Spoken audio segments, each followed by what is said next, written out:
ಈಗ ಮುಂದಿನ ಕಾರ್ಯಕ್ರಮ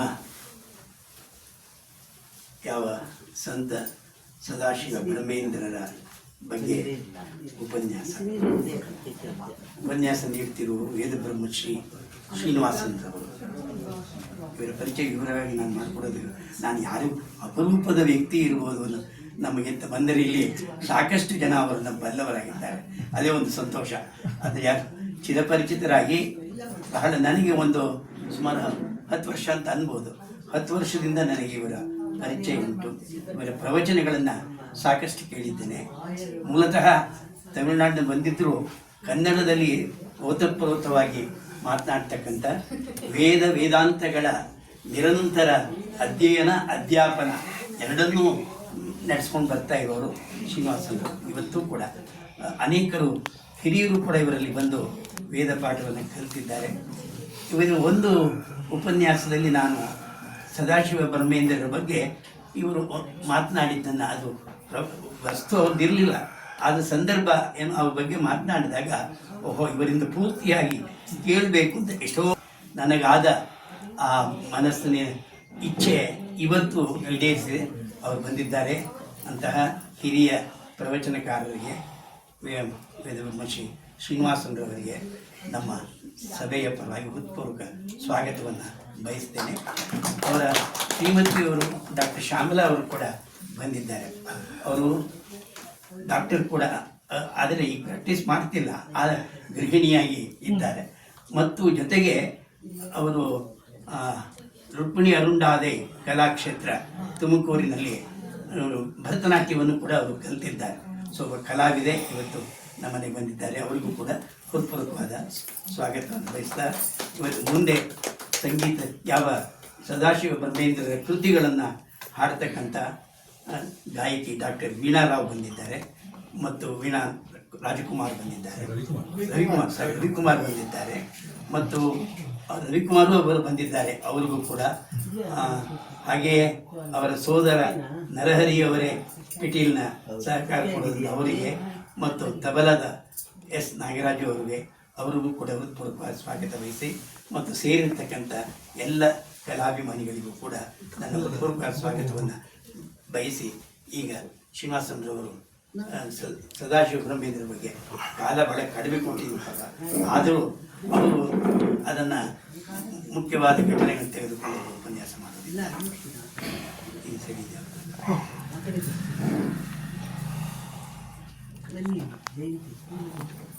ಓಂ ಶ್ರೀ ಗುರುಭ್ಯೋ ನಮಃ. ಹರಿ ಓಂ.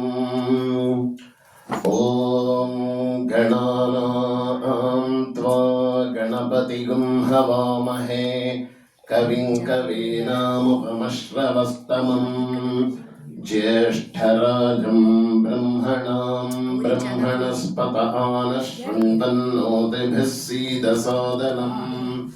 ಓಂ ಶ್ರೀ ಮಹಾಗಣಪತಯೇ ನಮಃ. ಗುರುರ್ಬ್ರಹ್ಮ ಗುರುರ್ವಿಷ್ಣುಃ ಗುರುರ್ದೇವೋ ಮಹೇಶ್ವರಃ. ಗುರುಃ ಸಾಕ್ಷಾತ್ ಪರಂ ಬ್ರಹ್ಮ ತಸ್ಮೈ ಶ್ರೀ ಗುರವೇ ನಮಃ. ಅಜ್ಞಾನತಿಮಿರಾಂಧಸ್ಯ ಜ್ಞಾನಾಂಜನಶಲಾಕಯಾ ಚಕ್ಷುರುನ್ಮೀಲಿತಂ ಯೇನ ತಸ್ಮೈ ಶ್ರೀ ಗುರವೇ ನಮಃ. ಗುರವೇ ಸರ್ವಲೋಕಾನಾಂ ಭಿಷಜೇ ಭವರೋಗಿಣಾಂ ನಿಧಯೇ ಸರ್ವವಿದ್ಯಾನಾಂ ದಕ್ಷಿಣಾಮೂರ್ತಯೇ ನಮಃ. ಶ್ರುತಿಸ್ಮೃತಿಪುರಾಣಾನಾಂ ಆಲಯಂ ಕರುಣಾಲಯಂ ನಮಾಮಿ ಭಗವತ್ಪಾದಂ ಶಂಕರಂ ಲೋಕಶಂಕರಂ. ಯೋऽन्तಃ ಪ್ರವಿಶ್ಯ ಮಮ ವಾಚಮಿಮಾಂ ಪ್ರಸುಪ್ತಾಂ ಸಂಜೀವಯತ್ಯಖಿಲಶಕ್ತಿಧರಸ್ವಧಾಮ್ನಾ ಅನ್ಯಾಂಶ್ಚ ಹಸ್ತಚರಣಶ್ರವಣತ್ವಗಾದೀನ್ ಪ್ರಾಣಾನ್ ನಮೋ ಭಗವತೆ ಪುರುಷಾಯ ತುಭ್ಯಂ. ನಮಃ ಪರಮರ್ಷಿಭ್ಯಃ ನಮಃ ಪರಮರ್ಷಿಭ್ಯಃ ನಮಃ ಪರಮರ್ಷಿಭ್ಯಃ. ಇಲ್ಲಿ ನೆರೆದಿರ್ತಕ್ಕಂಥ ಎಲ್ಲರಿಗೂ ನನ್ನ ನಮಸ್ಕಾರಗಳು. ಇವತ್ತಿನ ದಿನ ಸದಾಶಿವ ಬ್ರಹ್ಮೇಂದ್ರ ಅವರ ಬಗ್ಗೆ ಒಂದೆರಡು ಮಾತು ಹೇಳಬೇಕು ಅಂತ ಹೇಳಿ ಕೇಳಿಕೊಂಡ್ರು. ನನಗೆ ಸಮಯ 45 ನಿಮಿಷ ಕೊಟ್ಟಿದ್ದಾರೆ. ಯೋಚನೆ ಮಾಡಿ, ಒಂದು ಸಾಧನೆಯನ್ನು ಮಾಡಿರ್ತಕ್ಕಂತಹ ಒಂದು ಮಹಾಪುರುಷನ ಬಗ್ಗೆ 45 ನಿಮಿಷದಲ್ಲಿ ಹೇಳಲಿಕ್ಕೆ ಸಾಧ್ಯನಾ ಅಂತ ಸಾಧ್ಯ ಇಲ್ಲ. ಆದ್ರೂ ಒಂದು ಚಿಕ್ಕ ಪ್ರಯತ್ನ ಮಾಡ್ತೀನಿ. ಅವ್ರ ಬಗ್ಗೆ ಪ್ರವಚನ ಮಾಡಬೇಕು ಅಂತ ಹೇಳಿದಾಗ ಒಂದು ಶ್ಲೋಕ ಬಂತು ಅವ್ರ ಮೇಲೆ. ಅದನ್ನು ಹೇಳಿದ್ರೆ ಪ್ರಾಯಶಃ ನಂದು ಅರ್ಧ ಕೆಲಸ ಮುಗಿದೋಗುತ್ತೆ ಅನ್ಸುತ್ತೆ. ಬ್ರಹ್ಮೇಂದ್ರ ಸರಸ್ವತೀಂ ವಂದೇ ನಿರ್ವಾಣ ಸುಖ ಸಂಪದಂ ಮುನಿಂ ಗುರುಂ ಕವಿಶ್ರೇಷ್ಠಂ ಸದಾಶಿವಮಹಂ ಸದಾ ಅಂಥೇಳಿ ಅವ್ರಿಗೆ ಸದಾಶಿವ ಬ್ರಹ್ಮೇಂದ್ರ ಸರಸ್ವತಿ ಅನ್ನೋದು ಹೆಸರು ಅವ್ರದ್ದು. ಅವರನ್ನ ನಾನು ನಮಸ್ಕಾರ ಮಾಡ್ತೀನಿ. ಯಾವ ಥರ ಇರ್ತಕ್ಕಂತಹ ಸದಾಶಿವ ಬ್ರಹ್ಮೇಂದ್ರರು ಅಂತಂದ್ರೆ ನಿರ್ವಾಣ ಸುಖ ಅಂಥೇಳಿ ಈ ಒಂದು ಸ್ಥಿತಿಯನ್ನು ತಲುಪ್ಕೋಬೇಕಾದ್ರೆ ಬಹಳ ಸಾಧನೆ ಮಾಡಬೇಕು. ತುಂಬ ಜನ್ಮಾಂತರದಲ್ಲಿ ನಮ್ಮ ಪಾಪಗಳನ್ನೆಲ್ಲ ಹೋಗಿಸ್ಕೊಂಡು ಏನೋ ಇನ್ನೊಂದು ಸ್ವಲ್ಪ ಮಿಕ್ಕಿದೆ, ಯೋಗ ಭ್ರಷ್ಟೋಭಿಜಾಯತೆ ಅಂತ ಹೇಳಿ ಕೃಷ್ಣ ಏನು ಹೇಳ್ತಾನೋ ಆ ರೀತಿ ಯೋಗಭ್ರಷ್ಟರಾಗಿ ಒಂದು ಜನ್ಮವನ್ನು ತಗೊಂಡು ಅದರಲ್ಲಿ ಸಾಧನೆಯನ್ನು ಮುಗಿಸಿ ಮೋಕ್ಷವನ್ನು ಪಡ್ಕೊಳ್ಳೋಕ್ಕೆ ಬಂದಂತಹ ಮಹಾಪುರುಷನೇ ನಮ್ಮ ಈ ಸದಾಶಿವ ಬ್ರಹ್ಮೇಂದ್ರರು. ಅವ್ರಿಗೆ ನಿರ್ವಾಣ ಸುಖ ಅಂತಂದ್ರೆ ಯಾವುದೇ ಅಡೆತಡೆ ಇಲ್ಲ. 2 ರೀತಿ ಅರ್ಥ ಉಂಟು. ನಿರ್ವಾಣ ಅನ್ನೋದಕ್ಕೆ 2 ಅರ್ಥ ಉಂಟು. ಅವ್ರೇನು ವಸ್ತ್ರ ಕೂಡ ಹಾಕೊಳ್ತಾ ಇರ್ಲಿಲ್ಲ, ಅದನ್ನು ಬಿಟ್ಟಿದ್ರು, ಅದಕ್ಕೆ ನಿರ್ವಾಣ ಅಂತ ಹೆಸರು. ಇನ್ನೊಂದು ನಿರ್ವಾಣ ಅನ್ನೋ ಪದಕ್ಕೆ ಸಂಸ್ಕೃತದಲ್ಲಿ ಏನು ಅರ್ಥ ಅಂತಂದ್ರೆ ಅನಂತವಾಗಿರುವುದು. ಭಗವಂತ ಹೇಗೆ ಅಂತಂದ್ರೆ ಅವನಿಗೆ ಎಲ್ಲೇನೇ ಇಲ್ಲ, ಅವನಿಗೆ ಏನು ಬಟ್ಟೆ ಹಾಕಕ್ಕಾಗತ್ತೆ. ಅದರಿಂದ ಆ ಸುಖಕ್ಕೂ ಬ್ರಹ್ಮಾನಂದ ಇದೆಯಲ್ಲ, ಆ ಸುಖಕ್ಕೂ ನಿರ್ವಾಣ ಸುಖ ಅಂಥೇಳಿ ಆ ಸುಖದ ಸಂಪತ್ತಿನಲ್ಲಿ ಯಾವಾಗಲೂ ಇದ್ದಂತ ಅವ್ರಿಗೆ ನಾನು ನಮಸ್ಕಾರ ಮಾಡ್ತೀನಿ ಅಂತ. ಅವ್ರು ಹೇಗಿದ್ರು ಅಂತಂದ್ರೆ ಮುನಿಯಾಗಿದ್ರು ಅಂತಂದ್ರೆ ಮೌನವಾಗಿದ್ರು. ಅದ್ರ ಬಗ್ಗೆ ಆಮೇಲೆ ನೋಡೋಣಂತೆ. ಅವರು ಗುರುವಾಗಿದ್ರು, ಈಗಲೂ ಗುರುವಾಗೇ ಇದ್ದಾರೆ. ಈಗ ನಾವು ಅವ್ರ ಹತ್ರ ಹೋದ್ರೆ ಅವರು ಗುರುವಾಗೇ ಇರ್ತಾರೆ. ನಮ್ಮ ಶೃಂಗೇರಿ ಗುರುಗಳಿಗೂ ಕೂಡ ಅವರು ಪಾಠವನ್ನು ಮಾಡಿದ್ದಾರೆ. ಅದರ ಬಗ್ಗೆ ನೋಡೋಣ. ಕವಿಶ್ರೇಷ್ಠಂ, ಕವಿತ್ವ ಹೇಗೆ ಸರಳವಾಗಿ ಬರ್ತಾ ಇತ್ತು ಅಂದ್ರೆ ಅವರ ಸಂಸ್ಕೃತವನ್ನ ಕೇಳಿಬಿಟ್ರೆ, ಈಗ ಮುಂದಕ್ಕೆ ನೀವು ಅವರು ಹಾಡಿದಾಗ ಅವರು ಉಪಯೋಗಿಸುವಂತ ಪದಗಳನ್ನೆಲ್ಲ ನೋಡಿ ವಿಚಿತ್ರವಾಗಿರುತ್ತೆ, ಸುಲಲಿತವಾಗಿರುತ್ತೆ, ಕರ್ಣರಸವಾಗಿರುತ್ತೆ. ಅದು ಎಷ್ಟು ಹಾಡಿದ್ರು ತೃಪ್ತಿನೇ ಆಗದೆ ಇರೋಂಗಿರುತ್ತೆ.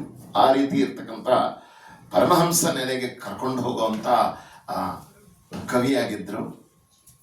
ಕವಿ ಅಂತಂದ್ರೆ ಸಂಸ್ಕೃತದಲ್ಲಿ ಇನ್ನೊಂದು ಅರ್ಥ ಜ್ಞಾನಿ ಅಂತ, ಜ್ಞಾನಿನೂ ಆಗಿದ್ರು. ಅವರು ಜೀವನ ಮಾಡ್ತಾ ಇದ್ದಾಗ್ಲೂ ಅವರು ತಪಸ್ಸು ಮಾಡಕ್ ಶುರು ಮಾಡಿ ಸಾಧನೆ ಮಾಡೋ ಸಮಯದಲ್ಲೂ ಸದಾಶಿವ ಯಾವಾಗ್ಲೂ ಶಿವನ ಮಂಗಳಕರವಾದಂತಹ ಆ ರೂಪದಲ್ಲೇ ಇದ್ರು, ಆ ರೀತಿನೇ ಇದ್ದರು. ಅದು ಮಾತ್ರ ಅಲ್ಲ, ಅವರ ಹೆಸರಿಗೆ ತಕ್ಕಂತೆ ಅವರು ಸದಾ ಶಿವನಾಗೆ ಈಗಲೂ ಇದ್ದಾರೆ. ಯಾರಿಗೆಲ್ಲ ನಂಬಿಕೆ ಇದೆಯೋ ಅವರೆಲ್ಲ ಇವತ್ತಿಗೂ ಕೂಡ ಈ ವಿಭೂತಿಯನ್ನ ಅನುಭವಿಸಬಹುದು. ಆ ಅನುಭವಿಸಿದಂತಹ ಅನೇಕರಲ್ಲಿ ನಾನು ಒಬ್ಬ. ನನಗೂ ಈ ಅನುಭವ ಆಗಿರೋದ್ರಿಂದ ಅದನ್ನ ಧೈರ್ಯವಾಗಿ ಹೇಳ್ಬೋದು. ಯಾವಾಗಲೂ ಅವರನ್ನ ನೆನೆಸೋಂಥ ಒಂದು ಶಕ್ತಿಯನ್ನ ಆ ಪರಮಾತ್ಮನಾದಂತಹ ಸದಾಶಿವನೇ ಕೊಡಬೇಕು.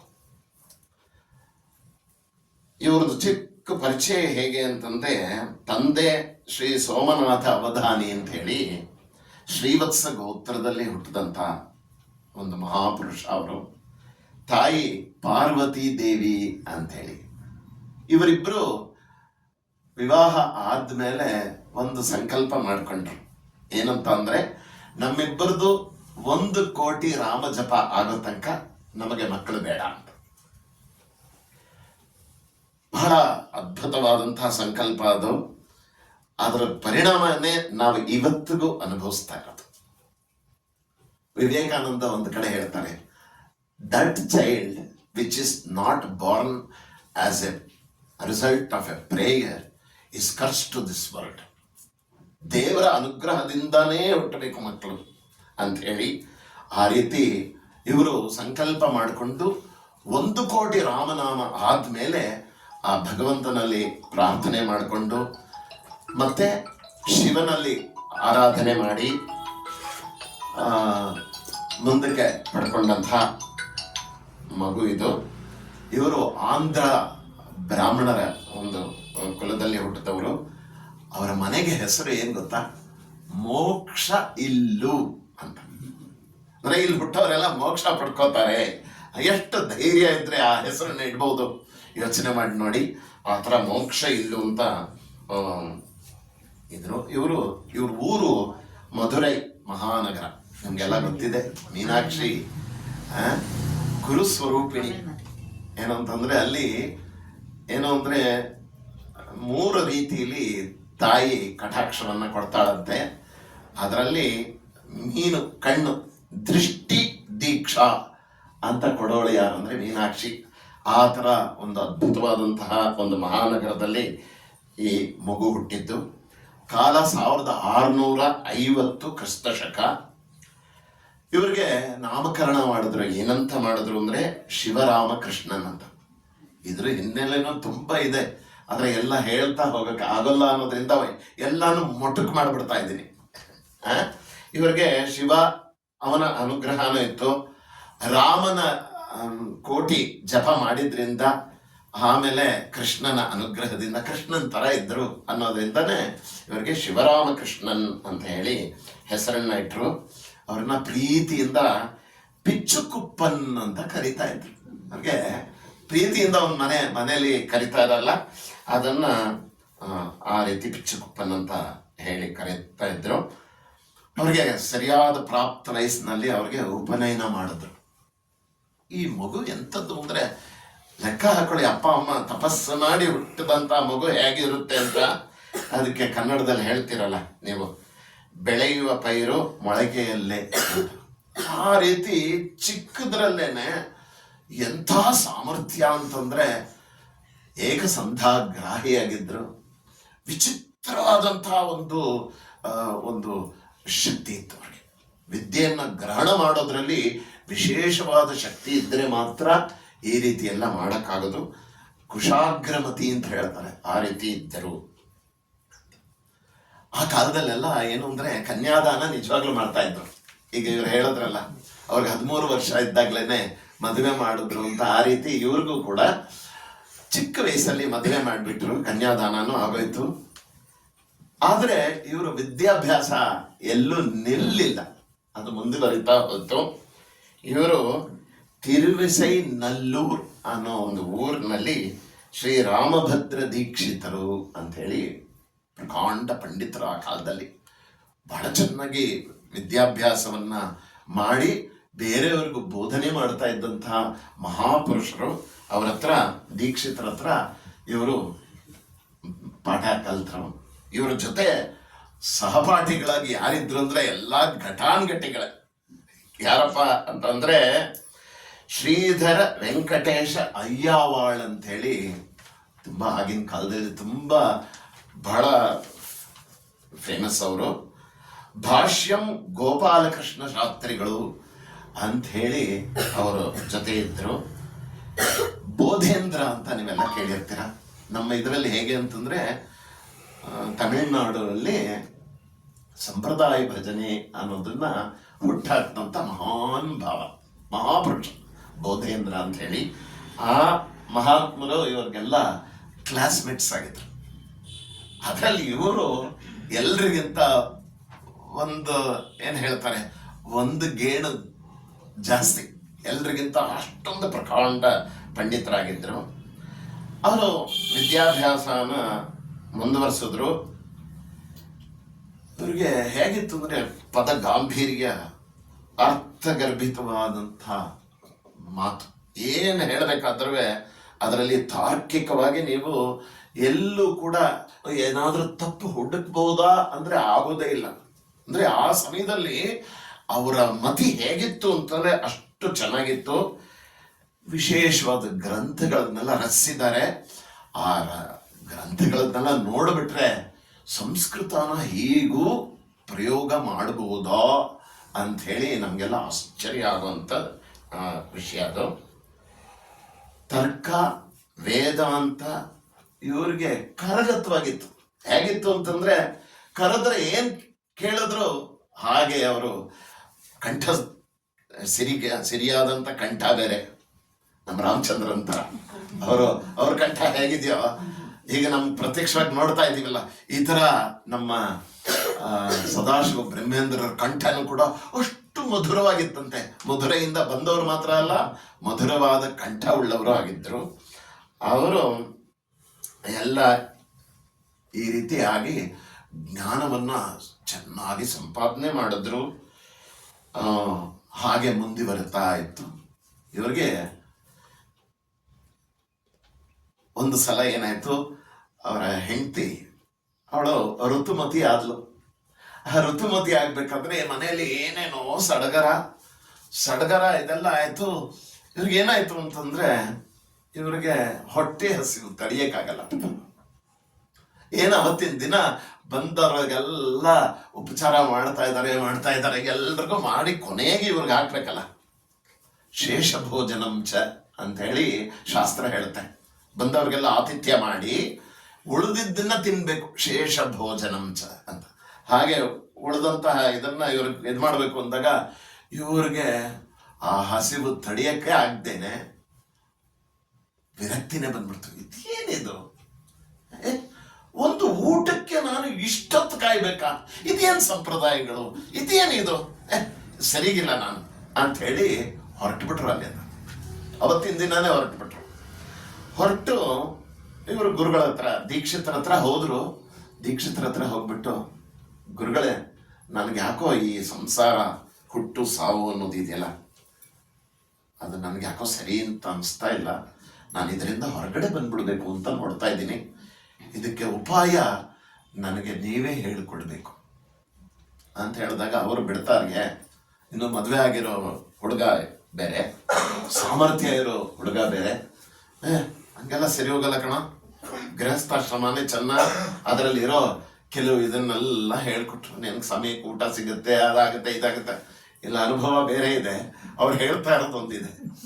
ಏನ್ ಮಾಡಿದ್ರು, ಎಲ್ಲ ನೋಡಿದ್ರು, ಇದು ಸರಿ ಹೋಗಲ್ಲ ಅಂತ ಹೇಳ್ಬಿಟ್ಟು ತಮ್ಮ ವಿಷಯನ ಇನ್ನು ಗಂಭೀರವಾಗಿಟ್ರು. ಇವ್ರ ಸ್ನೇಹಿತರೆಲ್ಲ ಇದಾರಲ್ಲ, ಇವರು ಎಲ್ಲ ವೇದಾಂತಿಗಳೇ. ಎಲ್ರಿಗೂ ಆ ಸಮಯದಲ್ಲಿ ವೇದಾಂತ ಅಂದ್ರೆ ಹಾಗೆ ಕರತಲಾಮಲಕ ಮಾಡ್ಕೊಂಡಿದ್ರು. ಎಲ್ಲರ ಹತ್ರನೂ ಡಿಸ್ಕಸ್ ಮಾಡಿದ್ದಾರೆ. ಎಲ್ಲರ ಹತ್ರನೂ ಇದು ಮಾಡಿದಾಗ ಇವ್ರಿಗೆ ಏನ್ ಮಾಡಿದ್ರು, ಇವ್ರಿಗೆ ಬೇಕಾಗಿರೋ ಉತ್ತರ ಆ ಕಡೆಯಿಂದ ಬರ್ತಾ ಇಲ್ಲ. ಇವರೆಲ್ಲ ಮುಂದೆ ಇಡ್ತಾ ಇದ್ದಾರೆ. ಹಾಗೆ ಏನ್ ಮಾಡಿದ್ರು ಸರಿ ಹೋಗಲ್ಲ ಅಂತ ಕೊನೆಗೆ ಒಪ್ಪಟ್ಟು ಹಿಡಿದು ಬಿಡ್ತಾರೆ. ಇಲ್ಲ, ನನಗೆ ಈ ಗೃಹಸ್ಥಾಶ್ರಮ ಸರಿ ಹೋಗುತ್ತೆ ಅಂತ ಅನ್ಸೋದಿಲ್ಲ, ದಯವಿಟ್ಟು ನನಗೆ ಒಂದು ಮಾರ್ಗದರ್ಶನ ಮಾಡಿ ಅಂತ ಹೇಳಿ ತುಂಬ ಒತ್ತಾಯ ಮಾಡ್ತಾರೆ. ಆ ಒತ್ತಾಯ ಮಾಡಿದಾಗ ಆ ಸಮಯದಲ್ಲಿ ಪರಮಶಿವೇಂದ್ರ ಅಂತ ಹೇಳಿ ನಮ್ಮ ಕಂಚಿ ಗುರುಗಳಿದ್ರು. ಪರಮಶಿವೇಂದ್ರ ಅಂತ ಹೇಳಿ ಬಹಳ ಜ್ಞಾನಿಗಳು, ತುಂಬ ತತ್ವಜ್ಞಾನಿಗಳು, ಅದ್ವೈತವನ್ನ ಸಿದ್ಧ ಮಾಡಿಕೊಂಡಂತಹ ಮಹಾಪುರುಷ ಅವರು. ಇವರ ಇದಕ್ಕೆ ಅವರೇ ಸರಿ ಹೋಗ್ಬೋದು ಅಂತ ಹೇಳಿ ಅವ್ರ ಹತ್ರ ಕಳಿಸಿದಾಗ ಅವರು ಸುಮ್ಮನೆ ಇವ್ರು ಬಂದ್ರು ತಕ್ಷಣ ಸೇರ್ಕೊಳ್ಳಯ್ಯ ಕ್ಲಾಸಿನ ನಾಳೆಯಿಂದ ಅಂದ್ಬಿಡ್ತಾರೆ. ಪರೀಕ್ಷೆ ಇಟ್ರು. ಏನೇನ್ ಪರೀಕ್ಷೆ ಇಟ್ರೆ ಏನ್ ಪರೀಕ್ಷೆಯಲ್ಲಿ ರ್ಯಾಂಕ ಗುರುಗೆ ಹೇಳ್ಕೊಡೋ ತರ ಹೇಳ್ತಾ ಇದ್ದಾರೆ ಇವರು. ಅವ್ರಿಗೆ ಆಶ್ಚರ್ಯ ಆಗೋಯ್ತು, ಈ ರೀತಿನೂ ಒಂದು ಶಿಷ್ಯ ಇರ್ತಾನ, ಇವನು ಸರಿಯಾದ ಶಿಷ್ಯ ನನಗೆ ಸಿಕ್ಕಿದ್ದಾನೆ ಅಂತ ಹೇಳಿ ಅವ್ರಿಗೆ ದೀಕ್ಷೆ ಕೊಟ್ಟು ಅವಾಗ ಅವ್ರಿಗೆ ಸದಾಶಿವೇಂದ್ರ ಸರಸ್ವತಿ ಅನ್ನೋ ಒಂದು ಬಿರುದನ್ನ, ನಾಮವನ್ನ ಕೊಡ್ತಾರೆ. ಯಾಕಂದ್ರೆ ಅದಾದ್ಮೇಲೆ ವ್ಯಾವಹಾರಿಕವಾಗಿ ಅವ್ರು ಏನೂ ಇರಲ್ಲ. ನಿಮ್ಗೆ ಗೊತ್ತಿದೆ, ಸನ್ಯಾಸಿಗಳಿಗೆ ಅವತ್ತಿಂದ ಸನ್ಯಾಸ ದೀಕ್ಷೆ ತಗೊಂಡ ಮೇಲೆ ವ್ಯವಹಾರ ಅನ್ನೋದಿರಲ್ಲ. ಆದರೂ ಇವರನ್ನ ಗುರ್ತು ಮಾಡಬೇಕಾದ್ರೆ ವ್ಯಾವಹಾರಿಕವಾದಂತಹ ಒಂದು ನಾಮ ಇರಬೇಕು. ಆ ನಾಮವನ್ನ ಹಾಗೆ ಸದಾಶಿವೇಂದ್ರ ಸರಸ್ವತಿ ಅಂತ ಇಟ್ಟರು. ಅದಿಟ್ಟ ಮೇಲೆ ಏನು ಪೂಜೆ ಮಾಡ್ತಾರೆ, ಪೂಜೆ ಮಾಡಿದ್ರೆ ಲಲಿತೆ ಒಲಿಬೇಕು, ಚಂದ್ರಮೌಳೀಶ್ವರ ಒಲಿಬೇಕು. ಹೇಗೆ ಪೂಜೆ ಮಾಡ್ತಾ ಇದ್ರೆ ದೇವರು ಬಂದು ಅವರ ಪ್ರತ್ಯಕ್ಷವಾಗಿ ಸ್ವೀಕಾರ ಮಾಡ್ತಾ ಇದ್ದಾನೇನೋ ಇವ್ರ ಪೂಜೆನ ಅನ್ನೋ ರೀತಿಯಲ್ಲಿ. ಯಾಕೆಂದ್ರೆ ಅಷ್ಟು ತಲ್ಲೀನನಾಗಿ ಪೂಜೆ ಮಾಡ್ತಾ ಇದ್ರು. ಎಲ್ಲವನ್ನ ಮರೆತು ಹಾಗೆ ಮಾಡ್ತಾ ಮಾಡ್ತಾ ಮಾಡ್ತಾ ಅವರ ಸಾಧನೆಯನ್ನ ಮುಂದೆ ಬರೆಸಿದ್ರು. ಬಹಳ ಎಂಥ ಕಠೋರವಾದಂತಹ ಸಾಧನೆ ಅಂತಂದ್ರೆ ಅದು ನಾವೆಲ್ಲ ಊಹಿಸ್ಕೊಳಕ್ಕೂ ಸಾಧ್ಯ ಇಲ್ಲ. ಆ ಥರ ಒಂದು ಸಾಧನೆಯನ್ನ ಮಾಡಿದ್ರು. ಅವರು ಅವಾಗ ಬ್ರಹ್ಮಸ್ಥಿತಿಗೆ ಹೊರಟೋಗ್ಬಿಡೋರು. ಸರಸ್ವತಿನ ತೆಗೆದ್ರು, ಸದಾಶಿವ ಬ್ರಹ್ಮಂ ಅಂತ ಕರೆಯಕ್ಕೆ ಶುರು ಮಾಡ್ಬಿಟ್ರು. ಇವರನ್ನ ಸದಾಶಿವ ಬ್ರಹ್ಮಂ ಅಂತ ಏನು ಅಂದ್ರೆ ಬ್ರಾಹ್ಮಿ ಸ್ಥಿತಿಗೆ ಅವಾಗ ಹೊರಟೋಗ್ಬಿಡೋರು. ಹೇಗೆ ಹೊರಟೋಗೋರು ಅಂತಂದ್ರೆ ಹೇಳಕ್ಕೆ ಆಗ್ತಾ ಇರ್ಲಿಲ್ಲ. ಅವ್ರು ಯಾವಾಗ ಬೇಕಾದ್ರೂ ಕೂಡ ಆ ಸ್ಥಿತಿಗೆ ಹೋಗುವಂಥ ಇದನ್ನ ಸಾಧನೆಯನ್ನ ಮಾಡಿದ್ರು. ನಮ್ಮ ಇದರಲ್ಲಿ ಹೇಗೆ ಅಂತಂದ್ರೆ ಸವಿಕಲ್ಪ ಸಮಾಧಿ, ನಿರ್ವಿಕಲ್ಪ ಸಮಾಧಿ, ಸಹಜ ಸಮಾಧಿ ಅಂತ ಹೇಳಿ ಹಂತ ಹಂತವಾಗಿ ಹೋಗ್ಬೇಕು. ಇವರು 3 ಸಮಾಧಿನೂ ನೋಡ್ಬಿಟ್ಟಿದ್ರು. ಅದು ಎಲ್ಲಿ ನಿಮಗೆ ಗೊತ್ತಾಗುತ್ತೆ ಅಂತಂದ್ರೆ, ಇವರು ಪಾತಂಜಲ ಯೋಗ ಸೂತ್ರ ಇದೆಯಲ್ಲ ಅದಕ್ಕೆ ಒಂದು ಕಾಮೆಂಟ್ರಿ ಬರೆದಿದ್ದಾರೆ. ಎಂಥ ಕಾಮೆಂಟ್ರಿ ಅಂದ್ರೆ ಅದ್ರ ಬಗ್ಗೆ ಆಮೇಲೆ ಹೇಳ್ತೀನಿ.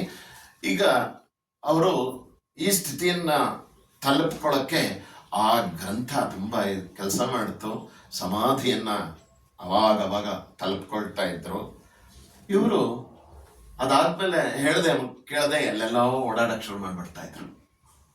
ಮಠದಲ್ಲಿ ಇರ್ತಿರ್ಲಿಲ್ಲ, ಅಲ್ಲಿ ಇಲ್ಲಿ ಓಡಾಡೋರು, ಎಲ್ಲಾ ಕಡೆ ಓಡಾಡ್ತಾ ಇರೋರು. ಎಲ್ಲಿ ಅಂದ್ರೆ ಅಲ್ಲಿ ಮಲ್ಕೊಂಡ್ಬಿಡೋರು, ಎಲ್ಲಿ ಅಂದ್ರೆ ಹೇಗಾಗೋಯ್ತು ಅಂದ್ರೆ ಅವ್ರದ್ದು ಏನು ವಸ್ತ್ರ ಹಾಕೊಂಡಿದ್ರೋ ಅವ್ರ ವಸ್ತ್ರ ಕಳಚಿರೋದು ಅವ್ರಿಗೆ ಕೂಡ ಗೊತ್ತಾಗಿಲ್ಲ. ವಸ್ತ್ರ ಕಳೆದು ಹೋಗಿದೆ, ಆದ್ರೂ ಕೂಡ ಏನೂ ಇಲ್ಲ. ಅವ್ರ ಪಾಡಿಗೆ ಬ್ರಾಹ್ಮಿ ಸ್ಥಿತಿಯಲ್ಲಿ ಎಲ್ಲಾ ಕಡೆ ಓಡಾಡ್ತಾ ಇದ್ದಾರೆ. ಎಲ್ಲಿ ನಮಗೆ ಆಜ್ಞಾಚಕ್ರ ಅಂತ ಒಂದಿದೆ ನಮ್ಮ ಇದರಲ್ಲಿ, ಚಕ್ರಗಳಲ್ಲಿ ಆಜ್ಞಾಚಕ್ರ ಅಂತ. ಈ ಆಜ್ಞಾಚಕ್ರ ನಮ್ಗಳಿಗೆಲ್ಲ ಹೇಗೆ ಕೆಲಸ ಮಾಡುತ್ತೆ ಅಂದ್ರೆ, ನಮ್ಮ ಮನಸ್ಸು ಹೇಗೆ ಹೇಳುತ್ತೋ ಹಾಗೆ ಕೆಲಸ ಮಾಡೋ ಹಂಗೆ ಪ್ರೇರೇಪಿಸುತ್ತೆ ಆ ಆಜ್ಞಾಚಕ್ರ. ನೀವು ಸಾಧನೆ ಎಲ್ಲ ಮಾಡಿಬಿಟ್ರೆ ಪರಮಾತ್ಮ ಕೊಡುವಂತ ಇನ್ಸ್ಟ್ರಕ್ಷನ್ಸ್ ಇರುತ್ತಲ್ಲ, ಆ ಆಜ್ಞೆನ ಕೇಳಕ್ಕೆ ಶುರು ಮಾಡಿಬಿಡ್ತಾರೆ. ಅದು ನಿಜವಾದ ಆಜ್ಞಾಚಕ್ರ. ನಾವೇನ್ ಮಾಡ್ಬಿಡ್ತೀವಿ, ಮನಸ್ಸು ಹೇಳ್ದಂಗೆ ಏನಾದ್ರು ಜಿಲೇಬಿ ಆಸೆ ಪಡ್ತಾ ಜಿಲೇಬಿ ತಿನ್ನಕ್ ಹೋಗ್ಬಿಡ್ತೀವಿ. ಇನ್ನೇನಾರು ಕೇಳತ್ತಾ ಅದೇನಾರು ಆಸೆ ಪಡ್ತಾ ಅದಕ್ಕೆ ಹೋಗ್ಬಿಡ್ತೀವಿ. ಇದು ನಮ್ಮ ಆಜ್ಞಾಚಕ್ರ ಮಾಡುವಂತ ಕೆಲಸ. ಆದ್ರೆ ಸದಾಶಿವ ಬ್ರಹ್ಮೇಂದ್ರರ ಆಜ್ಞಾಚಕ್ರ ಎಂಥದ್ದು ಅಂತಂದ್ರೆ, ಪರಮಾತ್ಮ ಎಲ್ಲಿ ಇಲ್ಲಿ ಹೋಗು ಅಂತಂದ್ರೆ ಅಲ್ಲಿ ಹೋಗೋರು, ಇಲ್ಲಿ ಬಾ ಅಂದ್ರೆ ಇಲ್ಲಿ ಬರೋರು, ಇಲ್ಲಿ ಕೂತ್ಕೊಂಡ್ರೆ ಇಲ್ಲಿ ಕೂತ್ಕೊಳ್ಳೋರು, ಇಲ್ಲಿ ಮಲ್ಕೊ ಅಂದ್ರೆ ಇಲ್ಲಿ ಮಲ್ಕೊಳ್ಳೋರು, ಏನ್ ಸಿಗುತ್ತೋ ಅದು ತಿನ್ನು ಅಂದ್ರೆ ಅದನ್ನ ತಿನ್ನೋರು. ಭಾಗವತನ ಲಕ್ಷಣದಲ್ಲಿ ಏನಪ್ಪ ಬಹಳ ಮುಖ್ಯ ಅಂತಂದ್ರೆ ಎದೃಚ್ಛಾ ಲಾಭ ಸಂಪನ್ನ. ನನಗೆ ಏನು ಸಿಗುತ್ತೋ ಅದರಲ್ಲಿ ಸಂತೋಷವಾಗಿರೋದಿದೆಯಲ್ಲ, ಆ ಸಂತೋಷವನ್ನ ಪಡೋವನೇ ನಿಜವಾದ ಭಾಗವತ. ಆ ಭಾಗವತ ಧರ್ಮ ಎಲ್ಲ ಇವರಲ್ಲಿ ಎದ್ದು ಕಾಣಿಸ್ತಾ ಇತ್ತು. ಶುಕಬ್ರಹ್ಮ ಹೇಗೆ ಅವನು ವಸ್ತ್ರ ಇಲ್ದೇನೆ ಹೇಗಿರ್ತಿದ್ನೋ ಹಾಗೇನೆ ಇವರು ಕೂಡ ವಸ್ತ್ರ ಇಲ್ದೇನೆ 1650 ಸಂದರ್ಭದಲ್ಲಿ ಇವರು ಆ ಥರ ಓಡಾಡ್ಕೊಂಡಿರು. ಎಲ್ಲಿ ಅಂದ್ರೆ ಅಲ್ಲಿ ಸ್ವೇಚ್ಛೆಯಾಗಿ ನಡೀತಾ ಇದ್ರು. ಹೀಗೆ ನಡೀತಾ ಇದ್ದಾಗ ಆ ಗುರುಗಳಿಗೂ ಒಂಥರ ಆಯ್ತು. ಒಂದಿನ ಕೇಳಿದ್ರು, ಸದಾಶಿವ ಏನಾದ್ನೋ ಅಂದ್ರೆ, ಅವನ ಬಗ್ಗೆ ಏನ್ ಹೇಳೋದು ಗುರುಗಳೇ, ಇಷ್ಟ ಬಂದಂಗ ಓಡಾಡ್ತಾ ಇರ್ತಾನೆ, ಹುಚ್ಚಾಗಿ ಬಿಟ್ಟಿದ್ದಾನೆ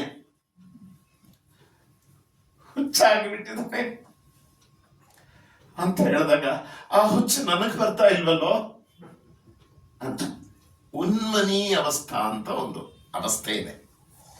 ಉನ್ಮನಿ ಅವಸ್ಥಾ ಅಂದ್ರೆ ನಮ್ಮ ಸಾಧನೆಯನ್ನ ಮಾಡ್ತಾ ಹೋದಾಗ ಈ ಹುಚ್ಚು ಅನ್ನೋದು ಬರುತ್ತೆ. ಅದೊಂದು ರೀತಿ ಹುಚ್ಚು. ಅದು ಹೊರಗಡೆಯಿಂದ ನೋಡೋರಿಗೆ ಮಾತ್ರ ಅದು ಹುಚ್ಚಾಗಿರುತ್ತೆ. ನಮ್ಮ ಈ ರಾಜರು ಒಂದ್ಸತಿ ಹೈನಸ್ ಅವರು ಒಬ್ಬರು ಡಾಕ್ಟರ್ನ ಶೃಂಗೇರಿಗೆ ಕಳ್ಸಿದ್ರು. ಚಂದ್ರಶೇಖರ ಭಾರತಿಗಳ ಹತ್ರ ಅವ್ರಿಗೇನೋ ಆಗ್ಬಿಟ್ಟಿದೆಯಂತೆ, ಸ್ವಲ್ಪ ನೋಡ್ಕೊಂಡು ಬನ್ನಿ, ಸ್ವಾಸ್ಥ್ಯ ಇಲ್ವಂತಲ್ಲ ಗುರುಗಳಿಗೆ, ಹೋಗಿ ನೋಡ್ಕೊಂಡು ಬನ್ನಿ ಅಂತಂದಾಗ ಅವರು ಇದೇ ಸ್ಥಿತಿಲಿದ್ರು. ಆದ್ರೆ ಹೇಗಿದ್ರು ಅಂತಂದ್ರೆ ಇದೆಲ್ಲ ಮಾಡಿದ್ರು, ಡಾಕ್ಟರ್ಗೆ ಏನು ಗೊತ್ತಾಗ್ತಾ ಇಲ್ಲ. ಹಂಗೆ ನೋಡ್ತಾರೆ ಇವ್ರು ಎಲ್ಲ. ಇದು ಒಂದಷ್ಟು ದಿನ ಆಯ್ತು, ಅವ್ರದ್ದು ಏನ್ ಪ್ರೋಟೋಕಾಲ್ ಇತ್ತೋ 15 ದಿನ ಅವ್ರನ್ನ ಅಬ್ಸರ್ವ್ ಮಾಡಿಬಿಟ್ಟು then you have to treat him ಅಂತ ಏನು ಹೇಳಿದ್ರು. 15 ದಿನ ಆಯ್ತು, ಅವ್ರ ಹತ್ರ ಬರ್ತಾರೆ. ಬಂದ ತಕ್ಷಣ ಏನ್ ಡಾಕ್ಟ್ರೇ ನೀವು ಬಂದ ಕೆಲಸ ಆಯ್ತು ಅಂತ ಕೇಳಿದ್ರೆ ಇವ್ರಿಗೆ ಶಾಕ್. ಇದೇನು ನಾನು ಬಂದ ಕೆಲಸ ಇವ್ರಿಗೆ ಹಿಂಗ್ ಗೊತ್ತಾಯ್ತು? ಪರಮೇಶ್ವರಂಗೆ ಗೊತ್ತಿಲ್ಲದೆ ಇರೋದೇನಿರುತ್ತೆ, ಸರ್ವಜ್ಞಂಗೆ ಏನ್ ಗೊತ್ತಿರಲ್ಲ ಅಂತ ಕೇಳಿದ್ರು. ಡಾಕ್ಟ್ರೇ ನಿಮ್ಮಮ್ಮ ಹೇಗಿದ್ದಾರೆ ಅಂತ ಅವಾಗ ಗೊತ್ತಾಯ್ತು. ಓ, ಅವ್ರಿಗೆ ಸ್ವಾಸ್ಥ್ಯ ಚೆನ್ನಾಗಿಲ್ಲ. ನಿಮ್ಮ ಅಮ್ಮನ ನೋಡೋದ್ ಬಿಟ್ಟು ನನ್ನನ್ನು ನೋಡಕ್ ಬಂದಿದ್ಯಲ್ಲ ತಗೋ ಅಂತ ಹೇಳಿ ವಿಭೂತಿ ಕೊಟ್ಟು ಕಳ್ಸಿದ್ರು. ಆ ವಿಭೂತಿನ ಇದು ಮಾಡದ್ಮೇಲೆ ಆಕೆ ಗುಣವಂತೆ ಆದ್ಲು. ಈ ರೀತಿಯಾದಂತಹ ಇದು ಆ ಉನ್ಮನಿ ಅವಸ್ಥೆಯಲ್ಲಿ ಏನು ಅಂತಂದ್ರೆ, ಒಂದಿನ ಇವ್ರಿಗೆ ತುಂಬಾ ಬೇಕಾದವರು ಏನೋ ಶಬ್ದ ಆಗ್ತಾ ಇದೆಯಲ್ಲ, ಅಲೌಕಿಕವಾದಂತ ಶಬ್ದ ಆಗ್ತಾ ಇದೆಯಲ್ಲ ಅಂತ ಫೋರ್ಸಿಬಲ್ ಆಗಿ ಬಾಗ್ಲನ್ನ ತಳ್ಳಿ ನೋಡಿದ್ರೆ ಚಂದ್ರಶೇಖರ ಭಾರತಿಗಳು ನಟರಾಜನ್ ತರ ಇದ್ರು. ನಟರಾಜನ ಆ ಒಂದು ಇದರಲ್ಲಿ ಭಂಗಿಲಿ ಹಾಗೆ ನಿಂತಿದ್ರಂತೆ. ಆಮೇಲೆ ಮಾರನೇ ದಿನ ನೆನ್ನೆ ನೋಡ್ಬಿಟ್ಟು ಹೆದರ್ಕೊಂಡ್ಬಿಟ್ಯಾ, ಅದೆಲ್ಲ ಒಂಥರ ಹುಚ್ಚು, ಗೊತ್ತಾಗಲ್ಲ ನಿಂಗೆ, ಹೋಗು ಅಂದ್ರಂತೆ. ಆ ರೀತಿ ಈ ಹುಚ್ಚಲ್ಲಿ ಹೇಗಿರುತ್ತೆ ಅಂತಂದ್ರೆ ಅದು ಹೇಳಲಿಕ್ಕಾಗಲ್ಲ. ನಮ್ಮ ಶಿವನಿಗೂ ಆ ಒಂದು ಪಿತ್ತ ಅಂತ ಕರೆಯೋದುಂಟು. ಅವರು ತಮಿಳಿನಲ್ಲಿ ಪಿತ್ತ. ಹಾಗೆ ನಮ್ಮ ಒಂದು ಹಾಡಿದೆ, ದೇವಿ ಮೇಲೆ ಒಂದು ಹಾಡಿದೆ, ಚಿನ್ನಂಜೀರು ಪೆಣ್ ಪೋಲೆ ಚಿತ್ರಾಡೈ ಉಡೈ ಉಡುತ್ತಿ சிவகங்கை நதி கரையில் ஸ்ரீதுர்கை வீற்றிருப்பாள் ಚಿನ್ನಂಜೀರು ಪೆಣ್ ಪೋಲೆ ಅಂತ. ಈ ಹಾಡಲ್ಲಿ ಪಿತ್ತನಕ್ಕೆ ಇಣೆಯಾಗ ನರ್ತನಂ ಆಡಿಡುವಾಳ್ ಅಂತ ಬರುತ್ತೆ. ಇವನೊಬ್ಬ ಹುಚ್ಚ ಹೇಗೋ ಕುಣಿತಾ ಇರ್ತಾನಂದ್ರೆ ಅವನು ತಕ್ಕಂತೆ ಕುಣಿತಾಳಂತೆ ಪಾರ್ವತಿ. ಆ ರೀತಿ ಕುಣಿತಾಳೆ ಅಂತಂದ್ರೆ ಆತರ. ಇವರು ಏನು ಅಂದ್ರೆ, ಆ ಹುಚ್ಚು ನನಗ್ ಬರ್ಲಿಲ್ವಲ್ಲೋ ಅಂತ ಹೇಳಿ ಇವರ ಗುರುಗಳು ತುಂಬಾ ಇದು ಮಾಡ್ತಾಳೆ. ಆ ಸಮಯದಲ್ಲಿ ಒಂದು ಮಾತು ಹೇಳಿರ್ತಾರೆ, ಅದನ್ನ ಅವರು ಗುರುವಾಕ್ಯತೋ ಭಜ ಭಜ ಶ್ರೀ ಪಾರ್ವತಿ ವಲ್ಲಭಂ ಅಂತ ಹೇಳಿ ಶಂಕರಾಚಾರ್ಯರು ಒಂದ್ ಕಡೆ ಬರೀತಾರೆ. ಗುರುವಾಕ್ಯದ ಮೇಲೆ, ಶಾಸ್ತ್ರದ ವಾಕ್ಯದ ಮೇಲೆ ಅಪರಿಮಿತವಾದಂತಹ ಶ್ರದ್ಧೆ ಇದ್ರೆ ಆವಾಗ ಮಾತ್ರ ನಮಗೆ ಇದೆಲ್ಲ ಸಾಕ್ಷಾತ್ಕಾರಗಳೆಲ್ಲ ಆಗುವಂಥದ್ದು. ಅದಕ್ಕೆ ಶ್ರದ್ಧೆ ಅಂತ. ನಿಜವಾದ ಶ್ರದ್ಧೆ ಏನು ಅಂತಂದ್ರೆ, ನನಗೆ ಯಾವುದ್ರ ಮೇಲೆ ಶ್ರದ್ಧೆ ಇಡಬೇಕು ಅಂತಂದ್ರೆ ಶಾಸ್ತ್ರವಾಕ್ಯಗಳಲ್ಲೂ ಗುರುವಿನ ಉಪದೇಶದಲ್ಲೂ ಅಪರಿಮಿತವಾದಂಥದ್ದು. ಅದಕ್ಕೆ ಇನ್ನೇನು ಮಾತಾಡ್ಲೇಬಾರ್ದು. ಅವ್ರೇನು ಹೇಳ್ತಾರೋ ಹಾಗೆ ಮಾಡಿಬಿಟ್ರೆ ಅದಕ್ಕೆ ಹೆಸರು ಶ್ರದ್ಧೆ ಅಂತ. ಆ ಶ್ರದ್ಧೆ ಇದ್ರೆ ಶ್ರದ್ಧಾವಾನ್ ಲಭತೆ ಜ್ಞಾನ. ಆ ಶ್ರದ್ಧೆ ಇದ್ರೆ ಮಾತ್ರ ನಿಜವಾದ ಜ್ಞಾನ ಸಿಗೋದು. ನಾವೆಲ್ಲ ಹೇಳ್ತೀವಲ್ಲ, ನಮ್ಮ ಇದರಲ್ಲೂ ಕೂಡ ಹಾಕಿರ್ತಾರೆ ಶ್ರದ್ಧಾವಾನ್ ಲಭತೆ ಜ್ಞಾನ. ಈ ಜ್ಞಾನ ಅಲ್ಲ, ಇದು ಜ್ಞಾನ ಬೇಕು, ಬೇಡ ಅಂತ ಹೇಳಲಿಲ್ಲ. ಆದ್ರೆ ನಿಜವಾದ ಜ್ಞಾನ ಯಾವುದು ಅಂತಂದ್ರೆ ಅದು ಆಧ್ಯಾತ್ಮದಲ್ಲಿ ಸಿಗುವಂತ ಆನಂದವೇ ನಿಜವಾದ ಜ್ಞಾನ. ಅದು ಅನುಭವ ಸ್ಥಿತಿ. ಅದು ಅವರು ಒಂದು ಸಲ ಗುರುಗಳು ಏನು ಹೇಳ್ತಾರಪ್ಪ ಅಂತಂದ್ರೆ, ಇವರು ತುಂಬಾ ತಾರ್ಕಿಕವಾಗಿರ್ತಾರೆ. ಸ್ವಲ್ಪ ಯಾವಾಗ್ಲೂ ಅಷ್ಟೇ ಸ್ವಲ್ಪ ಬ್ರಿಲಿಯಂಟ್ ಆಗಿರೋರು ಯಾರು ಒಂದು ಸ್ವಲ್ಪ ಹಾಗೆ ಹೀಗೆ ಡಿವಿಯೇಟ್ ಆಗಿ ಮಾತಾಡಿದ್ರೆ ಅವ್ರಿಗೆ ಆಗಲ್ಲ. They can't tolerate. ಏನು ಅಂದ್ರೆ ಸ್ವಲ್ಪ ಶಾರ್ಪ್ ಆಗಿ ಉತ್ತರ ಕೊಟ್ಬಿಡೋರು. ಸದಾಶಿವ ಬ್ರಹ್ಮೇಂದ್ರರು ಹೇಗೆ ಅಂದ್ರೆ ಏನಾದ್ರೂ ಒಂದು ಸ್ವಲ್ಪ ತರ್ಕ ಮಾಡೋ ಸಮಯದಲ್ಲಿ ಔಟ್ ಆಫ್ ವೇ ಹೋಗಿ ಏನಾದ್ರೂ ಹೇಳ್ತಾರೆ ಯಾರಾದ್ರು ಅಂತಂದ್ರೆ ಅಲ್ಲಿ ನಿಲ್ಲಿಸ್ಬಿಟ್ಟು ಹಂಗಲ್ಲ ಹಂಗೆ ಅಂತ ಎಲ್ಲ ಹೇಳೋರು. ಒಂದ್ ರೀತಿ ಸಭೆಯಲ್ಲಿ ಅವಮಾನ ಮಾಡ್ಬಿಡೋರು. ಮತ್ತೆ ಏನು ತಿಳ್ಕೋಬೇಕೋ ಅದನ್ನ ಹೇಳೋರು. ಶಾಸ್ತ್ರ ಅಂದ್ರೆ ಏನು, ಸಂಪ್ರದಾಯ ಅಂದ್ರೆ ಏನು, ಆಚಾರ ಅಂದ್ರೆ ಏನು, ವಿಚಾರ ಅಂದ್ರೆ ಏನು ಅನ್ನೋದನ್ನ ಅವ್ರ ಹತ್ರ ಕಲಿಬೇಕು. ಅಷ್ಟು ಅದ್ಭುತವಾದಂತಹ ಒಂದು ಸಾಮರ್ಥ್ಯ ಅವರಲ್ಲಿತ್ತು. ಅವಾಗ ಇದನ್ನೆಲ್ಲ ನೋಡ್ಬಿಟ್ಟು ಇವರೇನ್ ಮಾಡಿದ್ರು, ಒಂದಿನ ಸಾಕು ಕಣೋ ನೀನ್ ಮಾತಾಡಿದ್ದು, ಬಾಯಿ ಮುಚ್ಚಿದ್ರು ಅಷ್ಟೇ. ಅದಾದ್ಮೇಲೆ ಇದುವರೆಗೂ ಅವ್ರು ಮಾತಾಡಿಲ್ಲ. ಈಗಲೂ ಇದಾರ ಅವರು, ಈಗಲೂ ಏನಾದ್ರು ಮಾತಾಡ್ತಾರ ಅಂದ್ರೆ ಮಾತಾಡಲ್ಲ. ಇದಾರೆ, ಅವರು ಇರೋದು ಸತ್ಯ. ಸದಾಶಿವ ಬ್ರಹ್ಮೇಂದ್ರರು ಈಗಲೂ ಇದ್ದಾರೆ, ಮಾತಾಡ್ತಾರ ಅಂದ್ರೆ ಮಾತಾಡಲ್ಲ. ಹೇಗೆ ನಿಮಗೆ ಉತ್ತರ ಕೊಡ್ತಾರೆ ಅಂತಂದ್ರೆ ನೀವು ಆ ಥರ ಉತ್ತರ ಎಲ್ಲ ಈ ಊಹೆ ಕೂಡ ಮಾಡೋಕ್ಕಾಗಲ್ಲ. ಆ ಥರ ಉತ್ತರಗಳು ಸಿಗುತ್ತೆ ನಿಮ್ಮ ಹತ್ರ. ಪ್ರಶ್ನೆ ಮಾತ್ರ ಜಿನೈನ್ ಆಗಿರ್ಬೇಕು. ಅದಕ್ಕೆ ಒಂದು ಉದಾಹರಣೆ ಹೇಳ್ಬಿಡ್ತೀನಿ.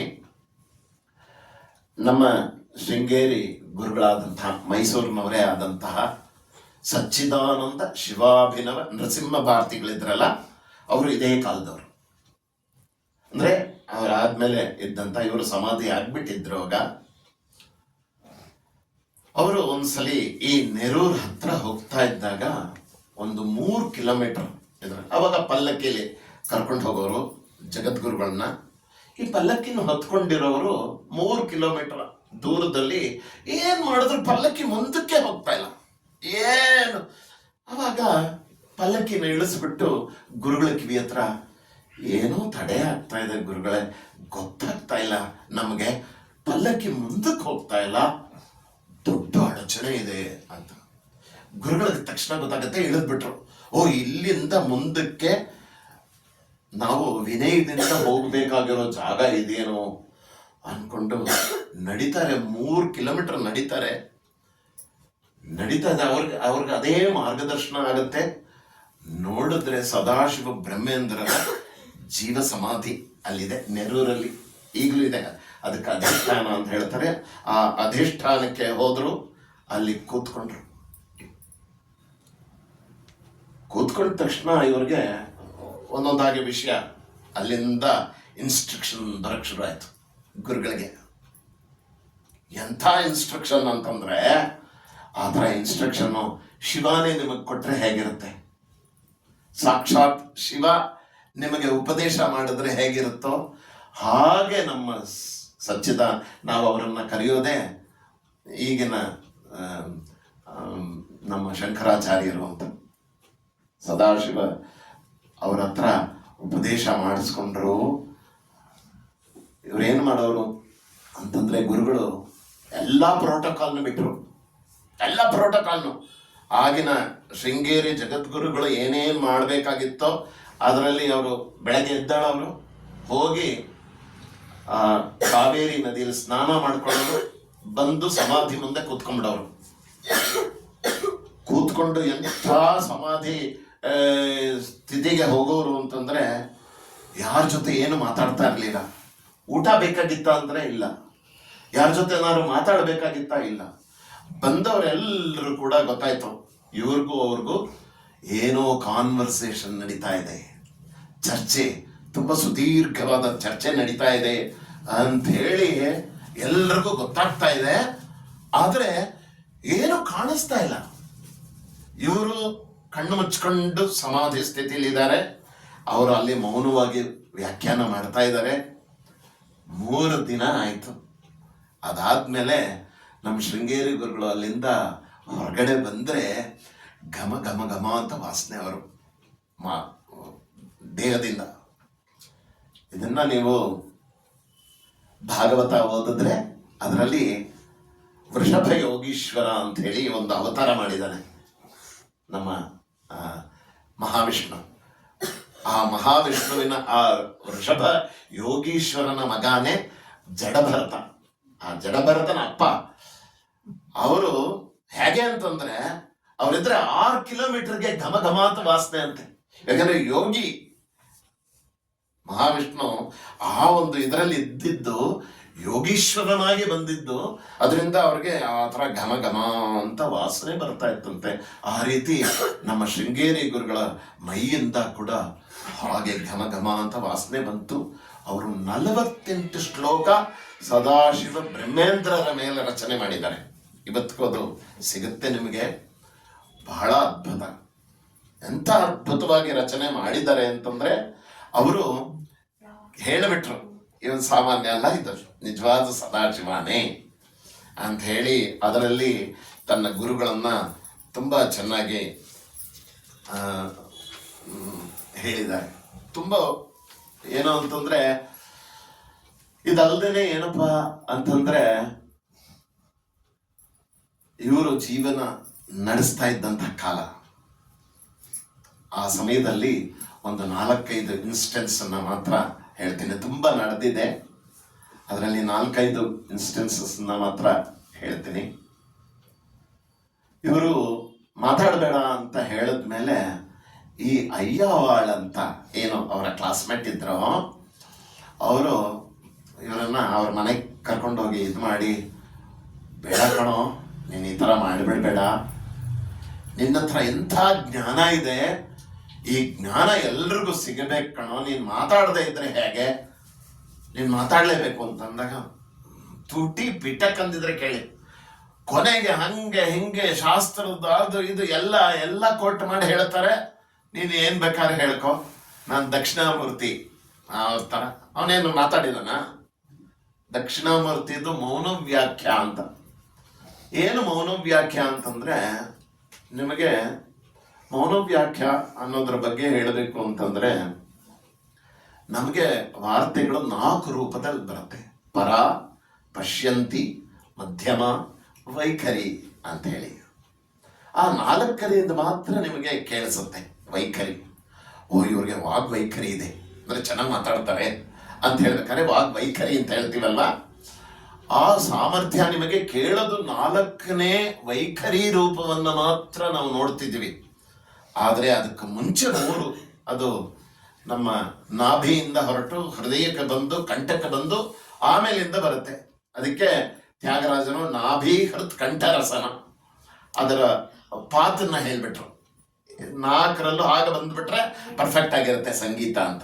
ನಾಭಿ ಹೃತ್ ಕಂಠರಸನ ಹಾಗೆ ಬರಬೇಕು ಅಂತ ಹೇಳಿ ಆ ನಾಭಿಯಲ್ಲಿ ಇದ್ದಾಗ ಅದು ಪರಾರೂಪದಲ್ಲಿರುತ್ತೆ.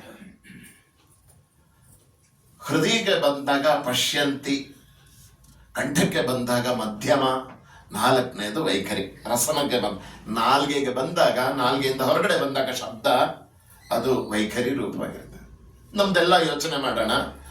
ನಮ್ದೇನಿರುತ್ತೆ ಅಂದ್ರೆ, ನನಗೊಂದು ಅನುಮಾನ ಇದೆ, ಅದಕ್ಕೆ ಉತ್ತರ ಸಿಗ್ಬೇಕು. ಪ್ರಶ್ನೆ ಇದೆ, ಅದಕ್ಕೂ ಉತ್ತರ ಸಿಗ್ಬೇಕು. ನಾವು ಪರಿಪ್ರಶ್ನೇನ ಸೇವೆಯ ಉಪದೇಕ್ಷ್ಯಂತಿ ತೇ ಜ್ಞಾನಂ ಜ್ಞಾನಿನಃ ತತ್ವದರ್ಶಿನಃ. ಕೃಷ್ಣನ ಮಾತು ಅದೇನು ಅಂತಂದ್ರೆ, ನಿಮ್ಗೆ ಏನಾದ್ರೂ ಬೇಕಾ, ಪ್ರಶ್ನೆಯನ್ನು ಕೇಳ್ತೀರಾ, ನಿಮಗೆ ಉತ್ತರವನ್ನ ಕೊಡ್ತಾರೆ. ಅವರೆಲ್ಲ ಆ ರೀತಿ ಪ್ರಶ್ನೆಗೆ ಉತ್ತರ ಕೊಡ್ತಾ ಇದ್ರು. ಈ ದಕ್ಷಿಣಾಮೂರ್ತಿ ಹೇಗೆ ಕೊಡ್ತಾನೆ, ಅವ್ನಿಗೆ ವಾಗ್ವೈಖರಿನೇ ಇಲ್ವಲ್ಲ ಅಂತ ನಮಗೆ ಒಂದು ಪ್ರಶ್ನೆ ಬರ್ಬಹುದು. ಈ ಪ್ರಶ್ನೆ ಎಲ್ಲಿ ಉದ್ಭವ ಆಗುತ್ತೋ ಅಲ್ಲಿ ಹಿಡಿಬೇಕು. ಯಾರೋ ಒಬ್ರು ರಮಣ ಮಹರ್ಷಿ ಹತ್ರ ಹೋದ್ರು. ಏನು ಭಗವಾನ್ ಭಗವಾನ್ ಅಂತಾನೆ ಅವರನ್ನ ಕರೀತಾ ಇದ್ರು.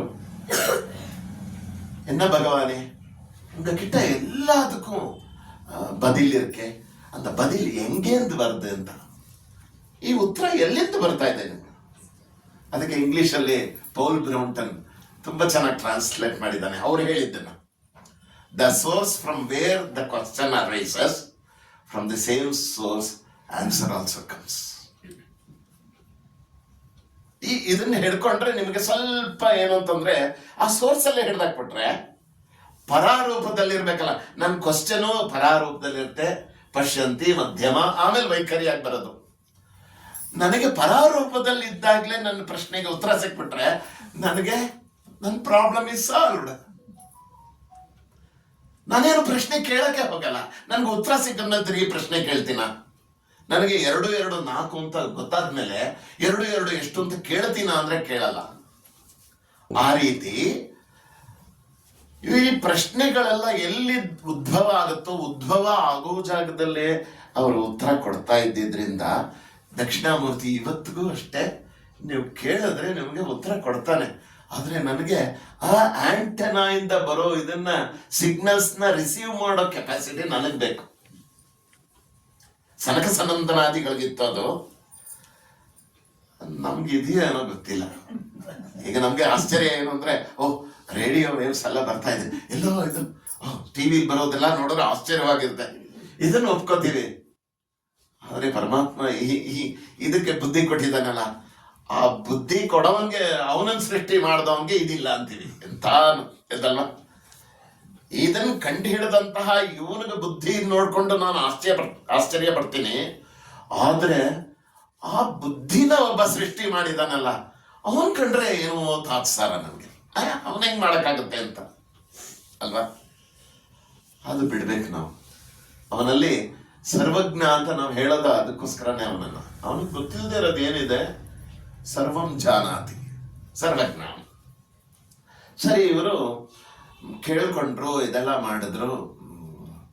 ಅಟ್ಲೀಸ್ಟ್ ನಿನ್ನ ಹತ್ರ ಬಂದ್ರೆ ಎಲ್ಲ ಸೊಲ್ಯೂಷನ್ ಕೊಡ್ತೀಯ, ಸರಿ, ನಿನ್ನ ಹತ್ರ ಇರೋ ಆ ಜ್ಞಾನವನ್ನ ಬರ್ದಿಡು. ಅಟ್ಲೀಸ್ಟ್ ನಿನ್ಗೇನು ಹೇಳಿರೋದು? ಗುರು ಹೇಳಿರೋದೇನೋ ಮಾತಾಡ್ಕೊಡು ಅಂತ ಹೇಳಿದಾರೆ ಅಷ್ಟೇ. ಬರಿಬಹುದಲ್ವಾ ನೀನು ಅಂತ ಹೇಳಿ ತುಂಬಾ ಒತ್ತಾಯ ಮಾಡಿದ್ಮೇಲೆ ಬಂದಿರೋದೆ ಈ ಅನರ್ಘ್ಯ ರತ್ನಗಳು. ಈಗೇನು ಮುಂದಕ್ಕೆ ನೀವು ಹಾಡುಗಳು ಕೇಳ್ಕೊತಿರೋ ಅದೆಲ್ಲವೂ ಕೂಡ ಅದರಿಂದಾನೇ ಬಂದಿದ್ದು. ಇವರು ಒಂದಷ್ಟು ಆ ಸಮಯದಲ್ಲಿ ಉಪದೇಶ ಮಾಡಿದ್ದಾರೆ. ಅದು ಎಲ್ಲ ನಮ್ಮ ಶಾಸ್ತ್ರ ಆಧಾರವಾಗಿರ್ತಕ್ಕಂತಹ ಒಂದು ದಾರಿ.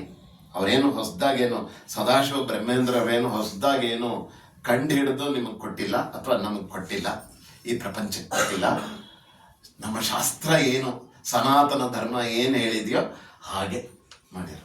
ಅದರಲ್ಲಿ ಉಪದೇಶ ಒಂದು ನಮಗೆಲ್ಲ ಗೊತ್ತಿದೆ. ನಾರದರು ಶ್ರವಣಂ ಕೀರ್ತನಂ ವಿಷ್ಣೋ ಸ್ಮರಣಂ ಪಾದಸೇವನಂ ಅರ್ಚನಂ ವಂದನಂ ದಾಸ್ಯಂ ಸಖ್ಯಂ ಆತ್ಮನಿವೇದನಂ ಅಂತ ಹೇಳಿ ನವವಿಧ ಭಕ್ತಿಯನ್ನ ಹೇಳಿದ್ದಾರೆ.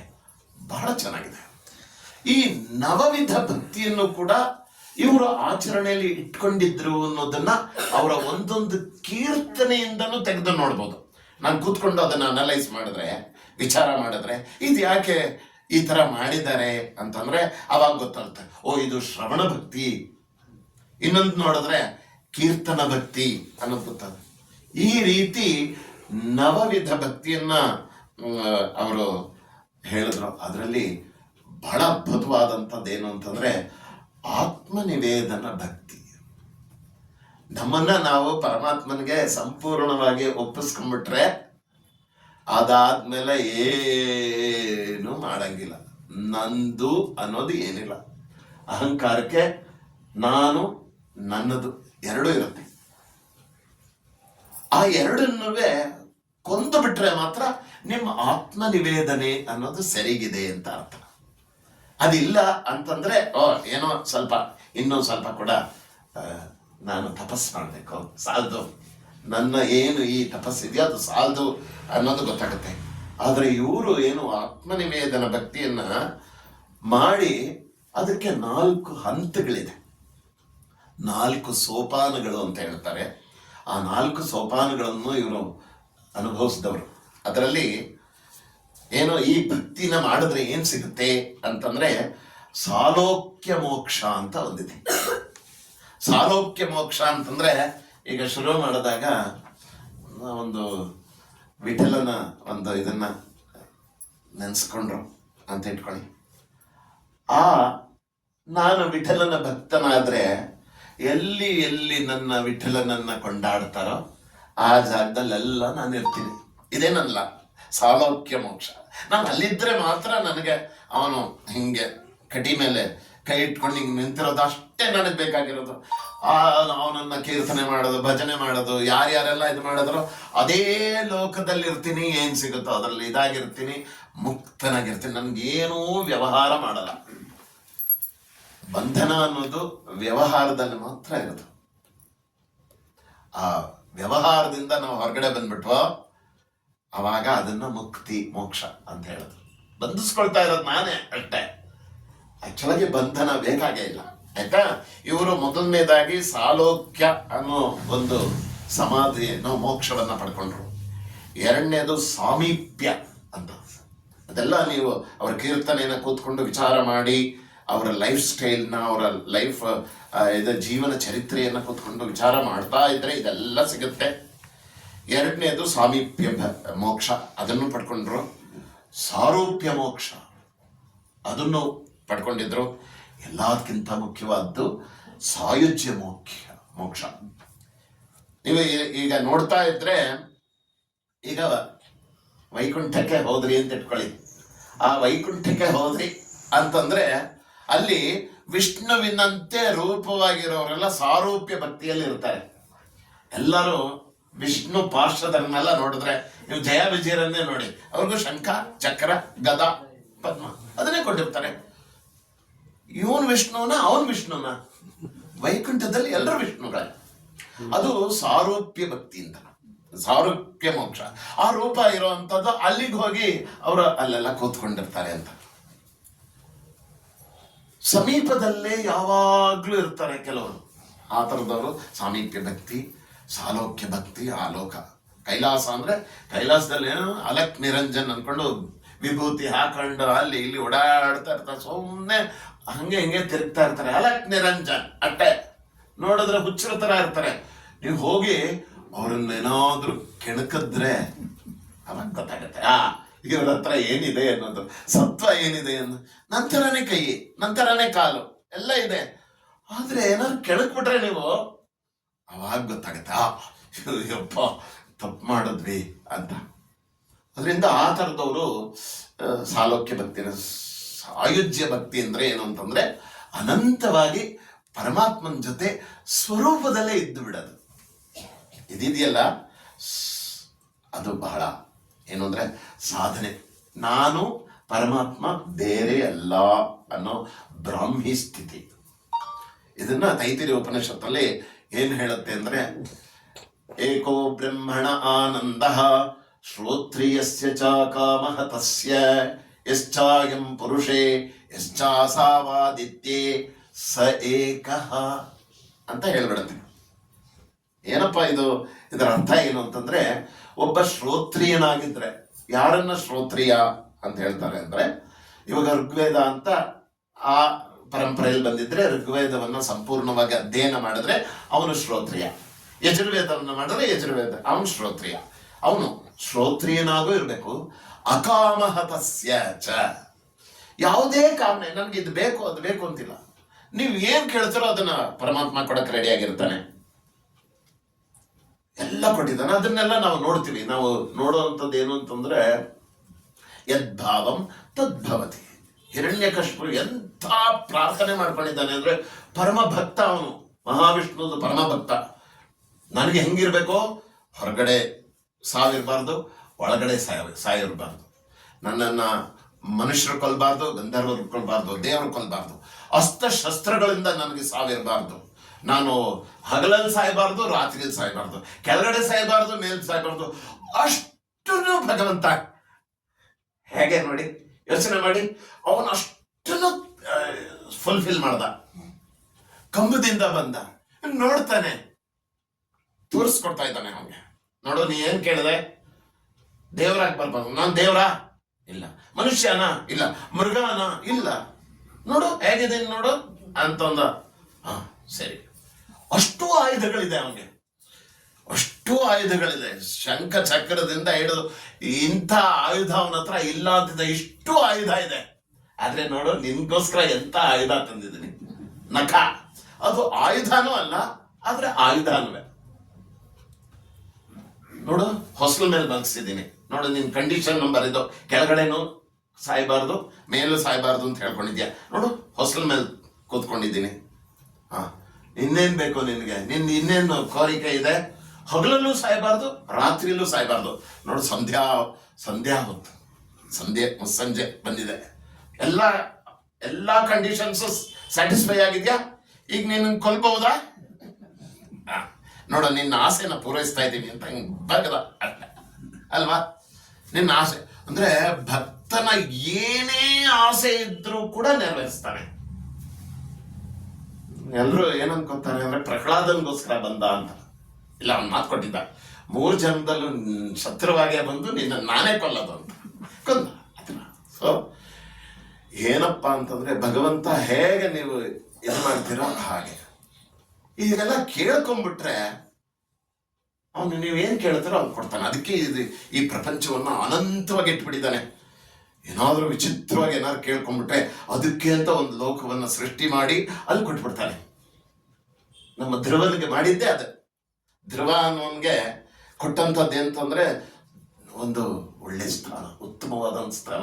ಇವನು ಕೇಳ್ದ, ಇಲ್ಲ ನನಗೆ ಒಂದು ಸ್ಥಾನ ಬೇಕಲ್ಲ, ಯಾವ ಸ್ಥಾನ ಬೇಕು, ತಗೋ ಕೊಡ್ತೀನಿ ಅಂತೇಳಿ ಅಲ್ಲಿ ಒಂದು ಸ್ಥಾನವನ್ನ ಕೊಟ್ಟ.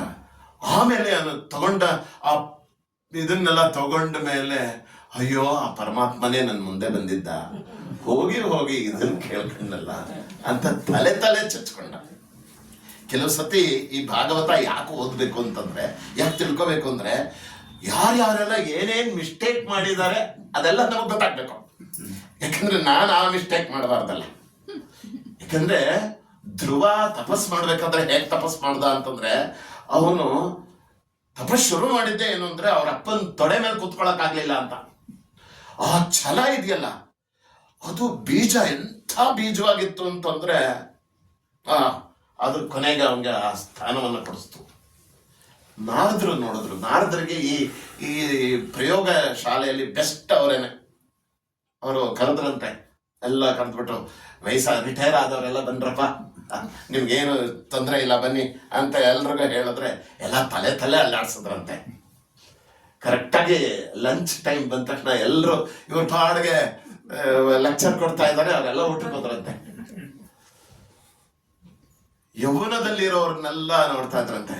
ಅದೆಲ್ಲ ಯೌವನದಲ್ಲಿರೋರ್ಗೆಲ್ಲ ಪಾಠ ಮಾಡ್ತಾ ಇದ್ರೆ ಇವರು ಏನು ನಾರದ್ರು ಹೇಳ್ತಾ ಇರೋದನ್ನು ಕೇಳ್ತಾ ಇದಾರಂತೆ. ಅಲ್ಲಿ ನೋಡಿದ್ರೆ ತರುಣಸ್ತಾವತ ತರುಣೀ ಸಕ್ತ, ಇವನು ಅವಳನ್ನು ನೋಡ್ತಾ ಇದ್ದಾನಂತೆ, ಅವಳು ಇವನನ್ನು ನೋಡ್ತಾ ಇದ್ದಂತೆ. ಹಿಂಗ್ ಕಳೆದ್ರು. ಬಾಲಕ ಇವನಿಗಾದ್ರೂ ಹಿಡ್ಕೊಳ್ಳೋಣ ಅಂತ ಧ್ರುವನ್ ಹಿಡ್ದ.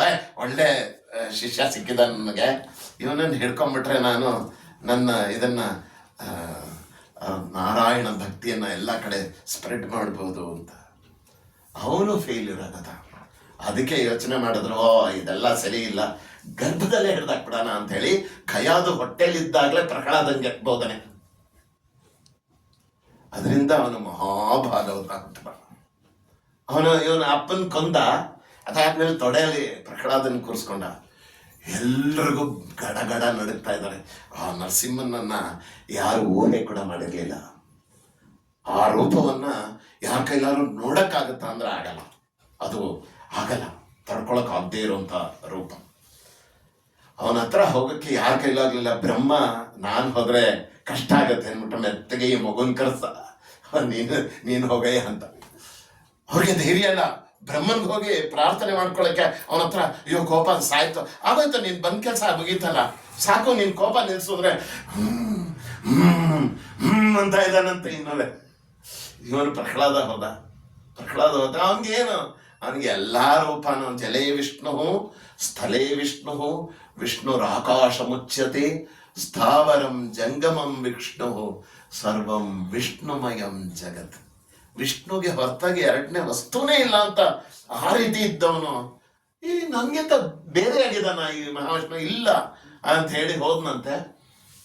ಅವನನ್ನ ತೊಡೆ ಮೇಲೆ ಕೂತ್ಕೊಂಡು ಯಾವ ಕೈಯಲ್ಲಿ ನಖದಲ್ಲಿ ವಜ್ರ ನಖ ಇಟ್ಕೊಂಡು ಅವ್ರ ಅಪ್ಪನ್ನ ಸೀಳದ್ನೋ ಅದೇ ವಜ್ರ ನಖನ ಕಿರೀಟವಾಗಿ ಅವನ ತಲೆ ಮೇಲೆ ಇಟ್ಟು ಆಶೀರ್ವಾದ ಮಾಡಿ, ನೀನು ಭಾಗವತರಲ್ಲಿ ಉತ್ತಮ ಅಂತ ಹೇಳಿ ಅವನನ್ನ ನಂಬರ್ 1 ಮಾಡಿ ಅದಕ್ಕೆ ಇವತ್ತಿಗೂ ನಮ್ಮ ಭಾಗವತರ ಲಿಸ್ಟ್ ಇದೆ. ಪ್ರಹ್ಲಾದ ನಾರದ ಪರಾಶರ ಪುಂಡರೀಕ ವ್ಯಾಸಾಂಬರೀಷ ಶುಕ ಶೌನಕ ಭೀಷ್ಮ ದಾಲ್ಭ್ಯಾನ್ ರುಕ್ಮಾಂಗದಾರ್ಜುನ ವಸಿಷ್ಠ ವಿಭೀಷಣಾದೀನ್ ಪುಣ್ಯಾನಿಮಾನ್ ಪರಮ ಭಾಗವತಾನ್ ಸ್ಮರಾಮಿ ಅಂಥೇಳಿ ಆ ರೀತಿ ಮಾಡ್ದ. ಇದು ಸಾಲೋಕ್ಯ. ಅವನ ಯೋಚನೆ ಮಾಡಿ ನೋಡಿ, ಪ್ರಪಂಚದಲ್ಲಿ ಎಲ್ರಿಗೂ ಹೆದರಿಕೆ ಇದ್ರು ಪ್ರಹ್ಲಾದ ಹೋಗಿ ತೊಡೆಯಲ್ಲಿ ಕೂತ್ಕೋತಾನೆ ಅಂತಂದ್ರೆ ಅವನಿಗೆ ಹೆದರಿಕೆ ಇಲ್ಲ ಅಂದ್ರೆ ಏನು? ಅದಕ್ಕೆ ಸಾಯುಜ್ಯ ಪದವಿ ಅಂತ. ಅದು ಸಿಗ್ಬೇಕಾದ್ರೆ ನಿಮಗೆ ಈ ರೀತಿ ಇದು ಮಾಡಬೇಕು ಅಂತ ಹೇಳಿ ಆತ್ಮನಿವೇದನಂ, ತನ್ನನ್ನ ತಾನು ಸಂಪೂರ್ಣಗೆ ಭಗವಂತನಿಗೆ ಒಪ್ಪಿಸ್ಕೊಂಡ್ಬಿಟ್ರೆ ಅವಾಗ ಸಿಗುವಂಥದ್ದೇ ಆತ್ಮನಿವೇದನ. ಭಕ್ತಿಯಿಂದಾನೇ ಸಿಗೋದು ನಿಮಗೆ ಏನು ಅಂತಂದ್ರೆ ಆ ಸಾಯುಜ್ಯ ಮೋಕ್ಷ ಅಂಥೇಳಿ ಅದನ್ನ ಪಡ್ಕೊಂಡಿದ್ರು. ಇದು ಅವರ ಒಂದು ಇದು ಶುದ್ಧ ಬೋಧ ಆನಂದ ನಿತ್ಯ ಸ್ವರೂಪ, ಪರಮಾತ್ಮನ ಸ್ವರೂಪ. ಅದು ಅವನಿಗೆ ರೂಪನೂ ಇದೆ, ಸ್ವರೂಪನೂ ಇದೆ. ಅವನ ರೂಪ ಏನು ಅಂತಂದ್ರೆ ವಿಶ್ವಂ. ವಿಷ್ಣು ಸಹಸ್ರನಾಮದ ಮೊದಲನೇ ಹೆಸರು ಏನು ಅಂದ್ರೆ ಅವನಿಗೆ ವಿಶ್ವಂ. ಇದು ಅವನ ರೂಪ. ನಮ್ ಕಣ್ಣಿಗೆ ಕಾಣಿಸ್ತಾ ಇದೆ, ನಮ್ಮ ಮುಂದೆ ಕಾಣಿಸ್ತಾ ಇರೋದು ಏನೇನೆಲ್ಲ ಇದೆಯೋ ಅದು ವಿಶ್ವಂ. ಎರಡನೇದು ವಿಷ್ಣು. ಆ ವಿಷ್ಣು ಕಾಣಿಸ್ತಾ ಇದ್ದಾನ ಅಂದ್ರೆ ಇಲ್ಲ. ವಿಷ್ಣು ಕಾಣಿಸ್ತಾ ಇದ್ದಾನ ಯಾರಿಗಾದ್ರೂ ಅಂದ್ರೆ ಇಲ್ಲ. ಹಾಗಾದ್ರೆ ನೋಡೋದು ಹೇಗೆ ಅವನನ್ನ? ಈ ವಿಷ್ಣುವನ್ನ, ವಿಷ್ಣು ಸಹಸ್ರನಾಮದಲ್ಲಿ ಹೇಳಿರೋ ಈ ವಿಷ್ಣುವನ್ನ ನೋಡೋದು. ವಿಶಲ್ರು ವ್ಯಾಪ್ತ, ಎಲ್ಲಾ ಕಡೆ ವ್ಯಾಪಕನಾಗಿದ್ದಾನೆ. ಎಲ್ಲಾದ್ರೂ ಒಳಗಡೆನೂ ಇದ್ದಾನೆ, ಎಲ್ಲಾದ್ರೂ ಹೊರಗಡೆನೂ ಇದ್ದಾನೆ. ಅವನಿಂದ ಹೊರಗಡೆ ಯಾವ್ದು ವಸ್ತುನೂ ಇಲ್ಲ. ಅವನು ಎಲ್ಲವನ್ನ ಸೃಷ್ಟಿ ಮಾಡ್ತಾನೆ, ತನ್ನಿಂದನೇ, ತನ್ನ ಒಳಗಡೆನೆ ಸೃಷ್ಟಿ ಮಾಡ್ತಾನೆ, ತನ್ನಲ್ಲೇ ಇಟ್ಕೊಂಡಿರ್ತಾನೆ, ತನ್ನಲ್ಲೇ ಲೀನ ಮಾಡ್ತಾನೆ. ಸೃಷ್ಟಿ ಸ್ಥಿತಿ ಲಯ ಎಲ್ಲವನ್ನ ಅವನೇ ಮಾಡ್ತಾ ಇರ್ತಾನೆ. ಅದು ಅವನ ಮಾಯೆ. ನಮಗೆ ಎಲ್ಲ ಕಾಣಿಸ್ತಾ ಇರೋದಿಲ್ಲ ಏನಿದೆಯೋ ಅದೆಲ್ಲ ಮಾಯೆ. ಮಮ ಮಾಯಾ ದುರತ್ಯಯ. ಯಾರಿಗೂ ಗೊತ್ತಾಗಲ್ಲ. ಅರ್ಜುನ, ನನ್ನ ಮಾಯೆ ಏನಾದ್ರು ಗೊತ್ತಾಗುತ್ತಾ ಯಾರಿಗಾದ್ರು ಅಂತಂದ್ರೆ ಗೊತ್ತಾಗಲ್ಲ ಕಣಪ್ಪ. ಮಮ ಮಾಯಾ ದುರತ್ಯಯ. ಮಾಯೆ ಅನ್ನೋದು ಏನಪ್ಪ ಅಂತಂದ್ರೆ ದೃಶ್ಯ ರೂಪವಾಗಿರೋದೆಲ್ಲ ಮಾಯೆ. ದೃಗ್ ಬ್ರಹ್ಮ ದೃಶ್ಯಂ ಮಾಯೆ. ನನ್ನ ಒಳಗಡೆ ಒಬ್ಬ ದೃಕ್ಕಿದ್ದಾನೆ, ನೋಡ್ತಾ ಇರೋನಿದ್ದಾನೆ. ಅವನೊಬ್ಬನಿಗೆ ಮಾತ್ರ ಚೈತನ್ಯ ಅನ್ನೋದು ಇರೋದು. ಇಲ್ಲಿ ಎಲ್ಲ ವಸ್ತುಗಳಿಗೂ ಜಡ. ಅದೊಂದು ಬಿಟ್ಟು ಇನ್ನು ಎಲ್ಲ ವಸ್ತುಗಳು ಜಡ. ಆದ್ರಿಂದ ಈ ಜಡವಾಗಿರೋದೆಲ್ಲ ಏನು? ನಶ್ವರ. ಯದೃಶ್ಯಂ ತನ್ನಶ್ಯಂ. ಎಲ್ಲ ನಾಶ ಆಗುವಂಥದ್ದು. ಒಂದೇ ರೀತಿ ಇರ್ತಾ ಅಂತ ಇಲ್ಲ. ಅವನೊಬ್ಬನಿಗೆ ಮಾತ್ರ ಸತ್ಯ ಸ್ವರೂಪ. ಏನ್ ಸತ್ಯ ಸ್ವರೂಪ ಅಂತಂದ್ರೆ ಬದಲಾವಣೆನೇ ಆಗದೆ ಇರೋದು. ಬದಲಾವಣೆನೇ ಆಗದೆ ಇರುವಂತ ವಸ್ತುವನ್ನ ಈ ಮನಸ್ಸು ನೋಡಿದ್ಯಾ ಅಂದ್ರೆ, ಇಂದ್ರಿಯಕ್ಕೆ ಗೋಚರವಾಗಿದೆಯಾ ಅಂದ್ರೆ ಇಲ್ಲ. ಅದು ಅನುಭವಕ್ಕೆ ಮಾತ್ರ ಗೊತ್ತಾಗತ್ತೆ. ನಿಮ್ಮ ಅನುಭವಗಳಲ್ಲೂ ಇದೆ. ಏನಪ್ಪ ಆ ಅನುಭವ ಅಂದ್ರೆ, ನನ್ನ ಒಳಗಡೆ ಒಂದು ನಾನು ಅನ್ನೋ ಎರಡು ಪದಾರ್ಥ ಇದೆ. ಒಂದು ನಾನು, ನನ್ನದು ಅನ್ನೋ ಅಹಂಕಾರ. ಇನ್ನೊಂದು ಪ್ಯೂರ್ ನಾನು ಅನ್ನೋದು ಒಂದಿದೆ.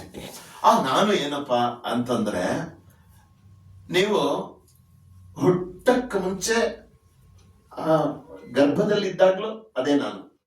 ಗರ್ಭದಿಂದ ಬಂದಾಗ ಗರ್ಭಸ್ಥ ಶಿಶು ಭ್ರೂಣ, ನೀವು ಭ್ರೂಣವಾಗಿದ್ದಾಗ್ಲೂ ಕೂಡ ಅದೇ ನಾನು.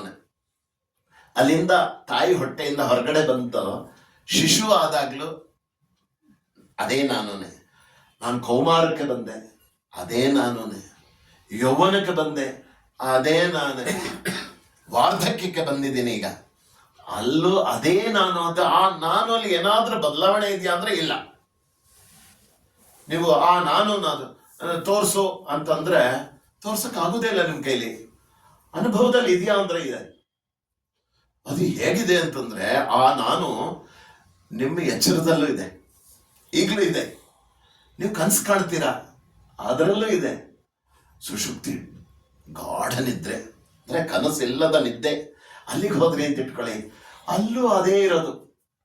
ಆ ನಿಜವಾದ ನಾನು ಇದೆಲ್ಲ, ಅದ್ರಲ್ಲಿ ಯಾವುದ್ರಲ್ಲೂ ಬದಲಾವಣೆ ಇಲ್ಲದೆ ಇರೋ ನಾನು ಇದೆಯಲ್ಲ, ಅದನ್ನ ಇವನ್ ಏನ್ ಮಾಡ್ತಾನೆ, ತಪ್ಪಾಗಿ ತಿಳ್ಕೊಂಡು ಜೀವಿ ನಾನು ಈ ದೇಹ ಅಂತ ಹೇಳಿ ಅಷ್ಟು ಪ್ಯೂರ್ ಆಗಿರೋ ವಸ್ತುವನ್ನ ಇಂಪ್ಯೂರ್ ಮಾಡ್ತಾ ಇದ್ದಾನೆ. ಇದನ್ನ ಅವಿದ್ಯ, ಮಾಯೆ ಇದೆಲ್ಲ ಕಾರಣ. ಇದನ್ನ ದಾಟಬೇಕು ಅನ್ನೋದನ್ನೇ ನಮ್ಮ ಸದಾಶಿವ ಬ್ರಹ್ಮೇಂದ್ರರ ಜೀವನದ ಗುರಿ. ಅದನ್ನ ಮಾಡಿ ತೋರಿಸಿದ್ರು, ಇದನ್ನೆಲ್ಲ ದಾಟಿದ್ರು. ಎಲ್ಲವನ್ನ ದಾಟಿ ಆ ಬ್ರಾಹ್ಮಿ ಸ್ಥಿತಿಯನ್ನ ಪಡ್ಕೊಂಡು ಹಾಗೆಲ್ಲ ಇದ್ರು. ಅವರು ಆ ಸ್ಥಿತಿಯನ್ನ ಪಡ್ಕೊಂಡು ಜೀವನ್ಮುಕ್ತಿ ಅನ್ನೋ ಒಂದು ಸ್ಥಿತಿಯನ್ನ ತಗೊಂಡಿದ್ರು. ಆ ಜೀವನ್ಮುಕ್ತರೆಲ್ಲ ಏನಿರ್ತಾರೆ ಅಂದ್ರೆ ಯಾವಾಗ್ಲೂ ಇರ್ತಾರೆ ಅಂತ. ಜೀವನ್ಮುಕ್ತರು ಎಲ್ಲೋ ಹೋಗ್ತಾರೆ ಅಂದ್ರೆ ಎಲ್ಲೂ ಹೋಗಲ್ಲ, ಎಲ್ಲ ಕಡೆ ಇರ್ತಾರೆ. ಅವರು ಇಲ್ಲೇ ಇರ್ಬೇಕು ಅಲ್ಲೇ ಇರ್ಬೇಕು ಅಂತಿಲ್ಲ. ನೀವು ಕರಿತೀರಾ ಬರ್ತಾರೆ, ಹ್ಯಾಕ್ ಕರಿಬೇಕು ಹಾಗೆ ಕರಿಬೇಕು.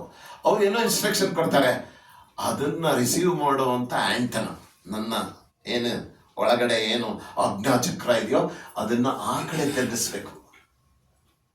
93.5 ತಿರುಗಿಸಿದ್ರೆ ಅದು ಬರುತ್ತೆ. 93.5 ಅಲ್ಲಿ ಏನ್ ಬರುತ್ತೋ ಆ ಪ್ರೋಗ್ರಾಮ್ ಬರುತ್ತೆ. ಅದೇ ತರ ಜೀವನ್ ಮುಕ್ತ ಅನ್ನೋ ಒಂದು ಪಾಯಿಂಟ್ ಇದೆ, ಜೀವನ್ ಮುಕ್ತ ಅನ್ನೋ ಒಂದು ಇದಿದೆ. ಅಲ್ಲಿಗೆ ಹಿಂಗ್ ತಿರ್ಗಿಸಿದ್ರೆ ಅವರು ಇನ್ಸ್ಟ್ರಕ್ಷನ್ಸ್ ಕೊಡ್ತಾ ಇರ್ತಾರೆ. ಆ ರೀತಿ ಇರ್ತಕ್ಕಂಥದ್ದು. ಅವರು ಆ ತರ ಹೇಳಿದ್ರು. ಉಪದೇಶ ನಂಬರ್ 2 ಅವ್ರದ್ದೇನು ಅಂದ್ರೆ ಸದಾಚಾರ ಮತ್ತು ಸತ್ ಸಂಪ್ರದಾಯ. ನಮ್ಮ ಸಂಪ್ರದಾಯನ ಯಾವತ್ತೂ ಬಿಡಬಾರ್ದು ಅನ್ನೋದನ್ನ ಹೇಳ್ತಾ ಇದ್ರು. ಅವರು ತಮ್ಮ ವಿದ್ಯೆ, ವಿವೇಕ, ಬುದ್ಧಿ, ಕೌಶಲ್ಯ, ಬುದ್ಧಿದು ಕೌಶಲ್ಯ ಹೆಂಗಿತ್ತು ಅಂದ್ರೆ ಆ ಥರ ಅದು ಸಂಯಮ, ವಿಚಾರ, ವೈರಾಗ್ಯ. ಅವ್ರ ಗುರುಗಳು ಹೇಳಿದ್ದೇ ಇದ್ದನ್ನ ಏನು ಮಾಡ್ತಾನೆ ಇರಲಿಲ್ಲ ಅಂದ್ರೆ ಲೆಕ್ಕ ಹಾಕೊಳ್ಳಿ ಎಂಥವ್ರು ಇದ್ರು ಅಂತ. ಉಪದೇಶ ನಂಬರ್ 3. ನನ್ನ ಟೈಮ್ ಆಗೋಗ್ತಾ ಇದ್ದ, ಸ್ವಲ್ಪ ಬೇಗ ಹೊರಟೋಗ್ತೇನೆ, ಕ್ಷಮೆ ಇರಲಿ.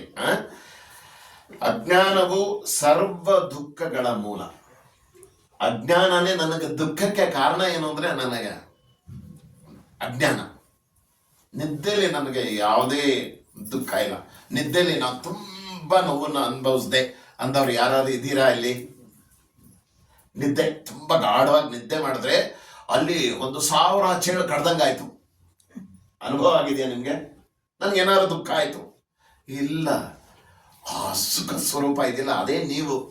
ಆ ಸುಖ ಸ್ವರೂಪವನ್ನ ನಾನು ಎಚ್ಚರದಲ್ಲಿ ಹುಡುಕ್ತಾ ಇದ್ದೀನಿ, ನನಗೆ ಸಿಗ್ತಾನೇ ಇಲ್ಲ.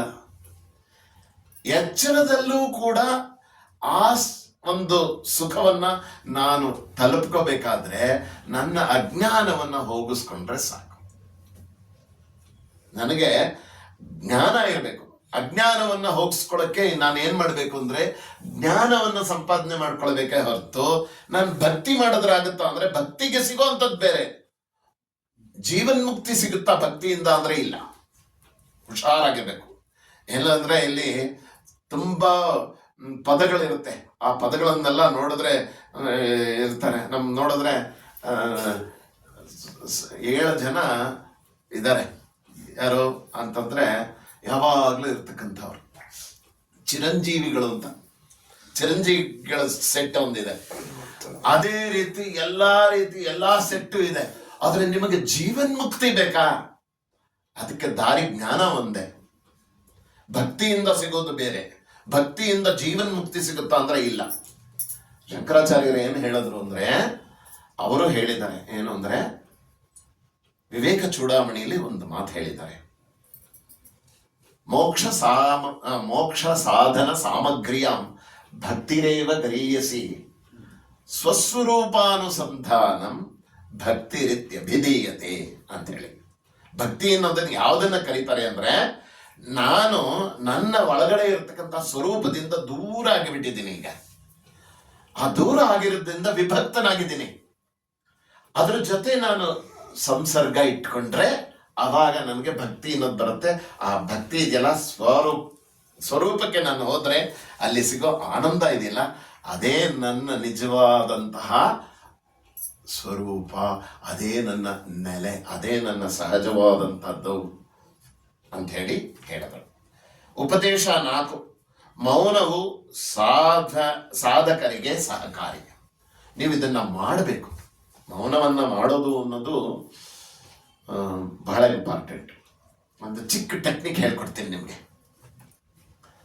ಒಂದು ದಕ್ಷಿಣಾಮೂರ್ತಿದು ಒಂದು most neglected deity on earth ಅಂತಂದ್ರೆ ಅದೇನೆ. ಯಾವುದೇ ಶಿವನ ದೇವಸ್ಥಾನಕ್ಕೆ ಹೋಗಿ ಅಲ್ಲೊಂದು ದಕ್ಷಿಣಾಮೂರ್ತಿ ಇರುತ್ತೆ, ಮೋಸ್ಟ್ ನೆಗ್ಲೆಕ್ಟೆಡ್.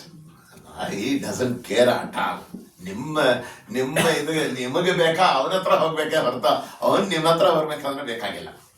ನನಗೆ ಜ್ಞಾನ ಬೇಕಾ, ಜ್ಞಾನ ಬೇಕು ಅಂದ್ರೆ ನಾನು ಅವನ ಹತ್ರ ಹೋಗ್ಬೇಕೇ ಹೊರತು ಅವನು ಯಾವಾಗಲೂ ಎಲ್ಲ ಕಡೆನೂ ಇದ್ದಾನೆ, ಮೌನವಾಗಿ ನಿಮಗೆ ಅನುಗ್ರಹ ಮಾಡೋಕ್ಕೆ ಸಿದ್ಧನಾಗಿದ್ದಾನೆ. ಅದು ಅವನ ಹತ್ರ ಹೋಗಿ ಒಂದು ಫೋಟೋ ಇಟ್ಕೊಂಡು ಒಂದು 5 ನಿಮಿಷ ಮೌನವಾಗಿರೋದಕ್ಕೆ ಪ್ರಯತ್ನ ಪಡಬೇಕು. ಆ 5 ನಿಮಿಷ ಏನು ಅಂತಂದ್ರೆ ಯೋಗ ವಾಸಿಷ್ಠದಲ್ಲಿ 4 ರೀತಿಯಾದಂಥ ಮೌನವನ್ನ ಹೇಳಿದ್ದಾರೆ. ಮೊದಲನೇ ಮೌನ ಯಾವುದು ಅಂದ್ರೆ ವಾಂಗ್ ಮೌನ ಅಂತ, ಮಾತಾಡದೇ ಇರೋದು. ಅವನ ಮುಂದೆ ಹೋಗಿ ನಿಂತ್ಕೊಂಡು ಮಾತಾಡದೇ ಇರೋದು, ಸುಮ್ಮನೆ ಏನು ಮಾತಾಡ್ತಾ ಇಲ್ಲ. ಒಳಗಡೆ ಏನಾದ್ರು ಚಿಂತನೆ ಆಗ್ತಾ ಇದೆಯಾ, ಆಗ್ಲಿ ಬಿಡಿ, ಅದ್ರ ಬಗ್ಗೆ ಯೋಚನೆ ಮಾಡಬಾರ್ದು. ನಾನು ಶಾಬ್ದಿಕವಾಗಿ ಏನು ಮಾತಾಡಲ್ಲ, ಅದು ವಾಂಗ್ ಮೌನ. ಇನ್ನೊಂದು ಅಕ್ಷಮೌನ. ಅಕ್ಷಮೌನ ಅಂದ್ರೆ ನನ್ನ ಇಂದ್ರಿಯಗಳನ್ನ ಹೊರಗಡೆ ಕಳಿಸ್ಬಿಟ್ಟು ಅದ್ರ ಹಿಂದೆನೇ ಅಲಿಯೋದಿದೆಯಲ್ಲ, ಅದ್ರ ಹಿಂದೆನೇ ಅಲಿತಾ ಇರ್ತೀನಿ.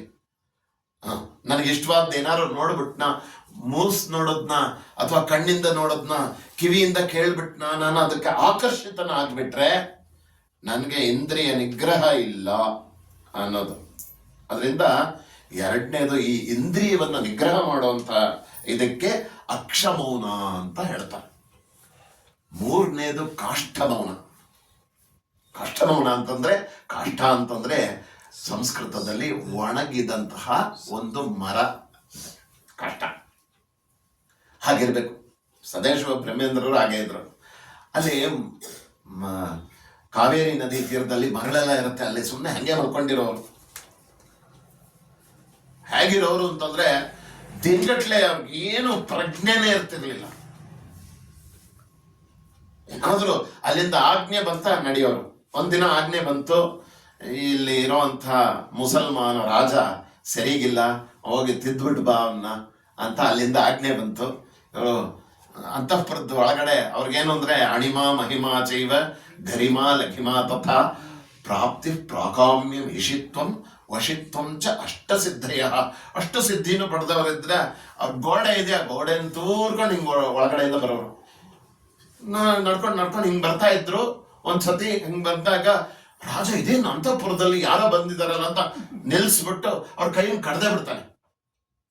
ಕೈಯನ್ನು ಕಡ್ದು ಕೈ ಬಿದೋಗಿದೆ. ಇವ್ರ ಪಾಡಿಗೆ ಒಂದ್ ಕೈ ಹಿಂಗ್ ಬೀಸ್ಕೊಂಡು ಮುಂದಕ್ಕೆ ಹೋಗ್ತಾ ಇದ್ದಾರೆ. ಇವ್ನಿಗೆ ಹೆದರಿಕೆ ಆಗೋಯ್ತು. ಸ್ವಲ್ಪ ದೂರ ಹೋದ್ರು, ತಿರುಗಿ ವಾಪಸ್ ಹಿಂಗ್ ಬರ್ತಾ ಇದ್ದಾಗ ಅವ್ರನ್ನ ಹಿಂಗ್ ಹಿಡ್ಕೊಂಡು ನಿಲ್ಸ್ದ ಈ ರಾಜ. ನಿಲ್ಸ್ಬಿಟ್ಟು ಅವರು ಎಲ್ಲೋ ಇದ್ರಲ್ಲ ಜ್ಞಾನ, ಹಿಂಗಂದ್ರು. ಏನು ಅಂತಂದ್ರು, ಓ ನಿಮ್ ಕೈ ಕೊಡು ಅಂದ್ರ. ಹಿಂಗ ಅನ್ಕೊಂಡ್ರ ಸುಮ್ಮನೆ ಹಿಂಗಂದ್ರು, ಕೈ ಸಿಗೋಗ್ಬಿಡ್ತು. ಇವನಿಗೆ ಆಶ್ಚರ್ಯ, ಇದೇನಪ್ಪ ಇದು, ಕೈ ಕಡ್ದಿದ್ದೀನಿ, ಅದನ್ನ ಹಿಂಗ್ ಸಿಗಿಸ್ಕೊಂಡು ಹೊರಟೋಗ್ತಾ ಇದಾರಲ್ಲ, ಇದು ಹೆಂಗ ಅಂದ್ಬಿಟ್ಟು ಮಹಾತ್ಮರು ಏನು ನನ್ಗೆ ಏನಾದ್ರು ಇದು ಮಾಡ್ಬೇಕು ಅಂದ್ರೆ, ನೀನು ಈ ಥರದ್ದೆಲ್ಲ ತಪ್ಪು ಮಾಡ್ತಾ ಇದೆಯಾ, ಇದನ್ನೆಲ್ಲ ತಿದ್ದು ಅಂತ ಬರ್ತೋರ್ಸಿದ್ರು. ಅವನಾದ್ರು ಅದಾದ್ಮೇಲೆ ಅದನ್ನೆಲ್ಲ ತಿದ್ದುಕೊಂಡು ಮಾಡ್ದ ಅಂತ ಹೇಳಿ ಚರಿತ್ರೆಯಲ್ಲಿ ಬರುತ್ತೆ. ಸೊ ಅದರಿಂದ ಮೌನವಾಗಿ ನೀವು ಇದು ಮಾಡಬೇಕು ಅಂತಂದ್ರೆ ಇದರಲ್ಲಿ ಎರಡನೇದು ಅಕ್ಷಮೌನ, ಒಂದು ಮೂರನೇದು ಕಾಷ್ಠಮೌನ. ಅವ್ರು ಹಾಗೆ ಬಿದ್ದಿದ್ರಲ್ಲ, ಒಂದು ಚೂರು ಅಳ್ಳಾಡ್ತಾ ಇರ್ಲಿಲ್ಲ. ಕಣ್ಣು ತೆಗ್ದಿದ್ರೆ ಕಣ್ಣು ತೆಕ್ಕೊಂಡೇ ಇರುತ್ತೆ, ಕಣ್ಣು ಮುಚ್ಚಿದ್ರೆ ಕಣ್ಣು ಮುಚ್ಕೊಂಡೇ ಇರುತ್ತೆ, ಅರ್ಧ ತೆಗ್ದಿದ್ರೆ ಅರ್ಧ ತೆಗ್ದೇ ಇರುತ್ತೆ. ಹೇಗಪ್ಪ ಅಂತಂದ್ರೆ ಈ ಟೇಬಲ್ ಹೇಗೋ ಹಾಗಿರ್ತಿದ್ರು. ಆ ಕಾಷ್ಠಮೌನ ಅಂತ ಅದನ್ನು ಮಾಡಿದ್ರು. ನಾಲ್ಕನೇದು ಸುಷುಪ್ತ ಮೌನ ಅಂತ. ಇದು ಸಾಧನೆ ಮಾಡ್ಬೇಕಂದ್ರೆ ನಾವು ನಮ್ಮ ಎಲ್ಲಾ ಎನರ್ಜಿನ ಒಂದು ಕಡೆ ಕಾನ್ಸಂಟ್ರೇಟ್ ಮಾಡಿ ಮಾಡಬೇಕು. ಸುಲಭವಾಗಿ ಆಗತ್ತಾ ಅಂತಂದ್ರೆ ಸುಷುಪ್ತ ಮೌನ ಅಂತಂದ್ರೆ ಅಂದ್ರೆ ನಾನು ನಿದ್ದೆಯಲ್ಲಿ ಹೇಗಿದ್ನೋ ಹಾಗೆ ಎಚ್ಚರದಲ್ಲಿ ಇರಬೇಕು. ಆಗತ್ತಾ ನಮಗೆ? ಸಾಧನೆ ಮಾಡದೆ ಸಿಗುತ್ತಾ? ಅದು ಆಗತ್ತೆ ಅಂತ ಹೇಳೋದೆ ಅವರ ಜೀವನ ಚರಿತ್ರೆ. ಅದರಿಂದ ನೀನು ಆ ಥರ ಮಾಡು. ನಿನಗೆ ಏನ್ ಬೇಕೋ ಅದನ್ನ ಭಗವಂತ ರೆಡಿ ಮಾಡ್ಕೊಡ್ತಾನೆ. ನೀವು ಅವನು ನಿಮಗೆ ತಯಾರಿ ಮಾಡ್ಕೊಡ್ತಾನೆ, ನೀನು ರೆಡಿಯಾಗಿರುವಂತ.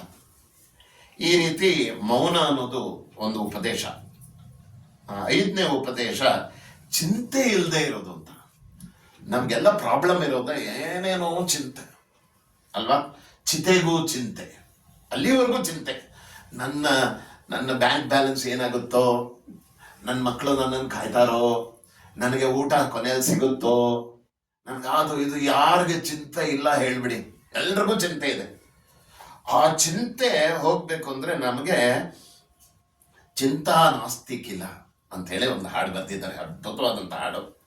ತೇಷಾಂ ಅಂತ ಏನ್ ಮಾಡಿದ್ರೆ ನನಗೆ ಚಿಂತೆ ಇರೋಲ್ಲ ಅಂತಂದ್ರೆ, ನಮಗೆ 6 ಸದ್ಗುಣಗಳು ಇರುತ್ತಂತೆ.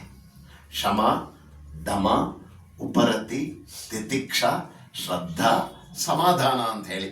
ನಿಮ್ಗೆ ಏನು ಕಾಮ, ಕ್ರೋಧ, ಲೋಭ, ಮೋಹ, ಮದ, ಮಾತ್ಸರ್ಯ ಅಂತ ಹೇಳಿ 6 ಅರಿಷಡ್ವರ್ಗಗಳಿದೆಯೋ ಅದನ್ನ ಈ ಸದ್ಗುಣಗಳಿಂದ ಅಡಗಿಸ್ಬೇಕು.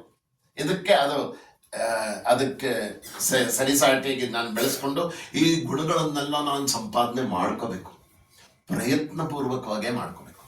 ದೇವರು ನಿಮಗೆ ಸಹಾಯ ಮಾಡ್ತಾನೆ. ಆ ಥರ ಮಾಡ್ಕೊಂಡಾಗ ನಿಮಗೆ ಚಿಂತೆ ಅನ್ನೋದು ನಿಮ್ಮಿಂದ ದೂರ ಆಗ್ಬಿಡತ್ತೆ ಅಂತ ಹೇಳಿ. 6ನೇ ಉಪದೇಶ ಅಸ್ಥಿರತೆಯ ಭಯ.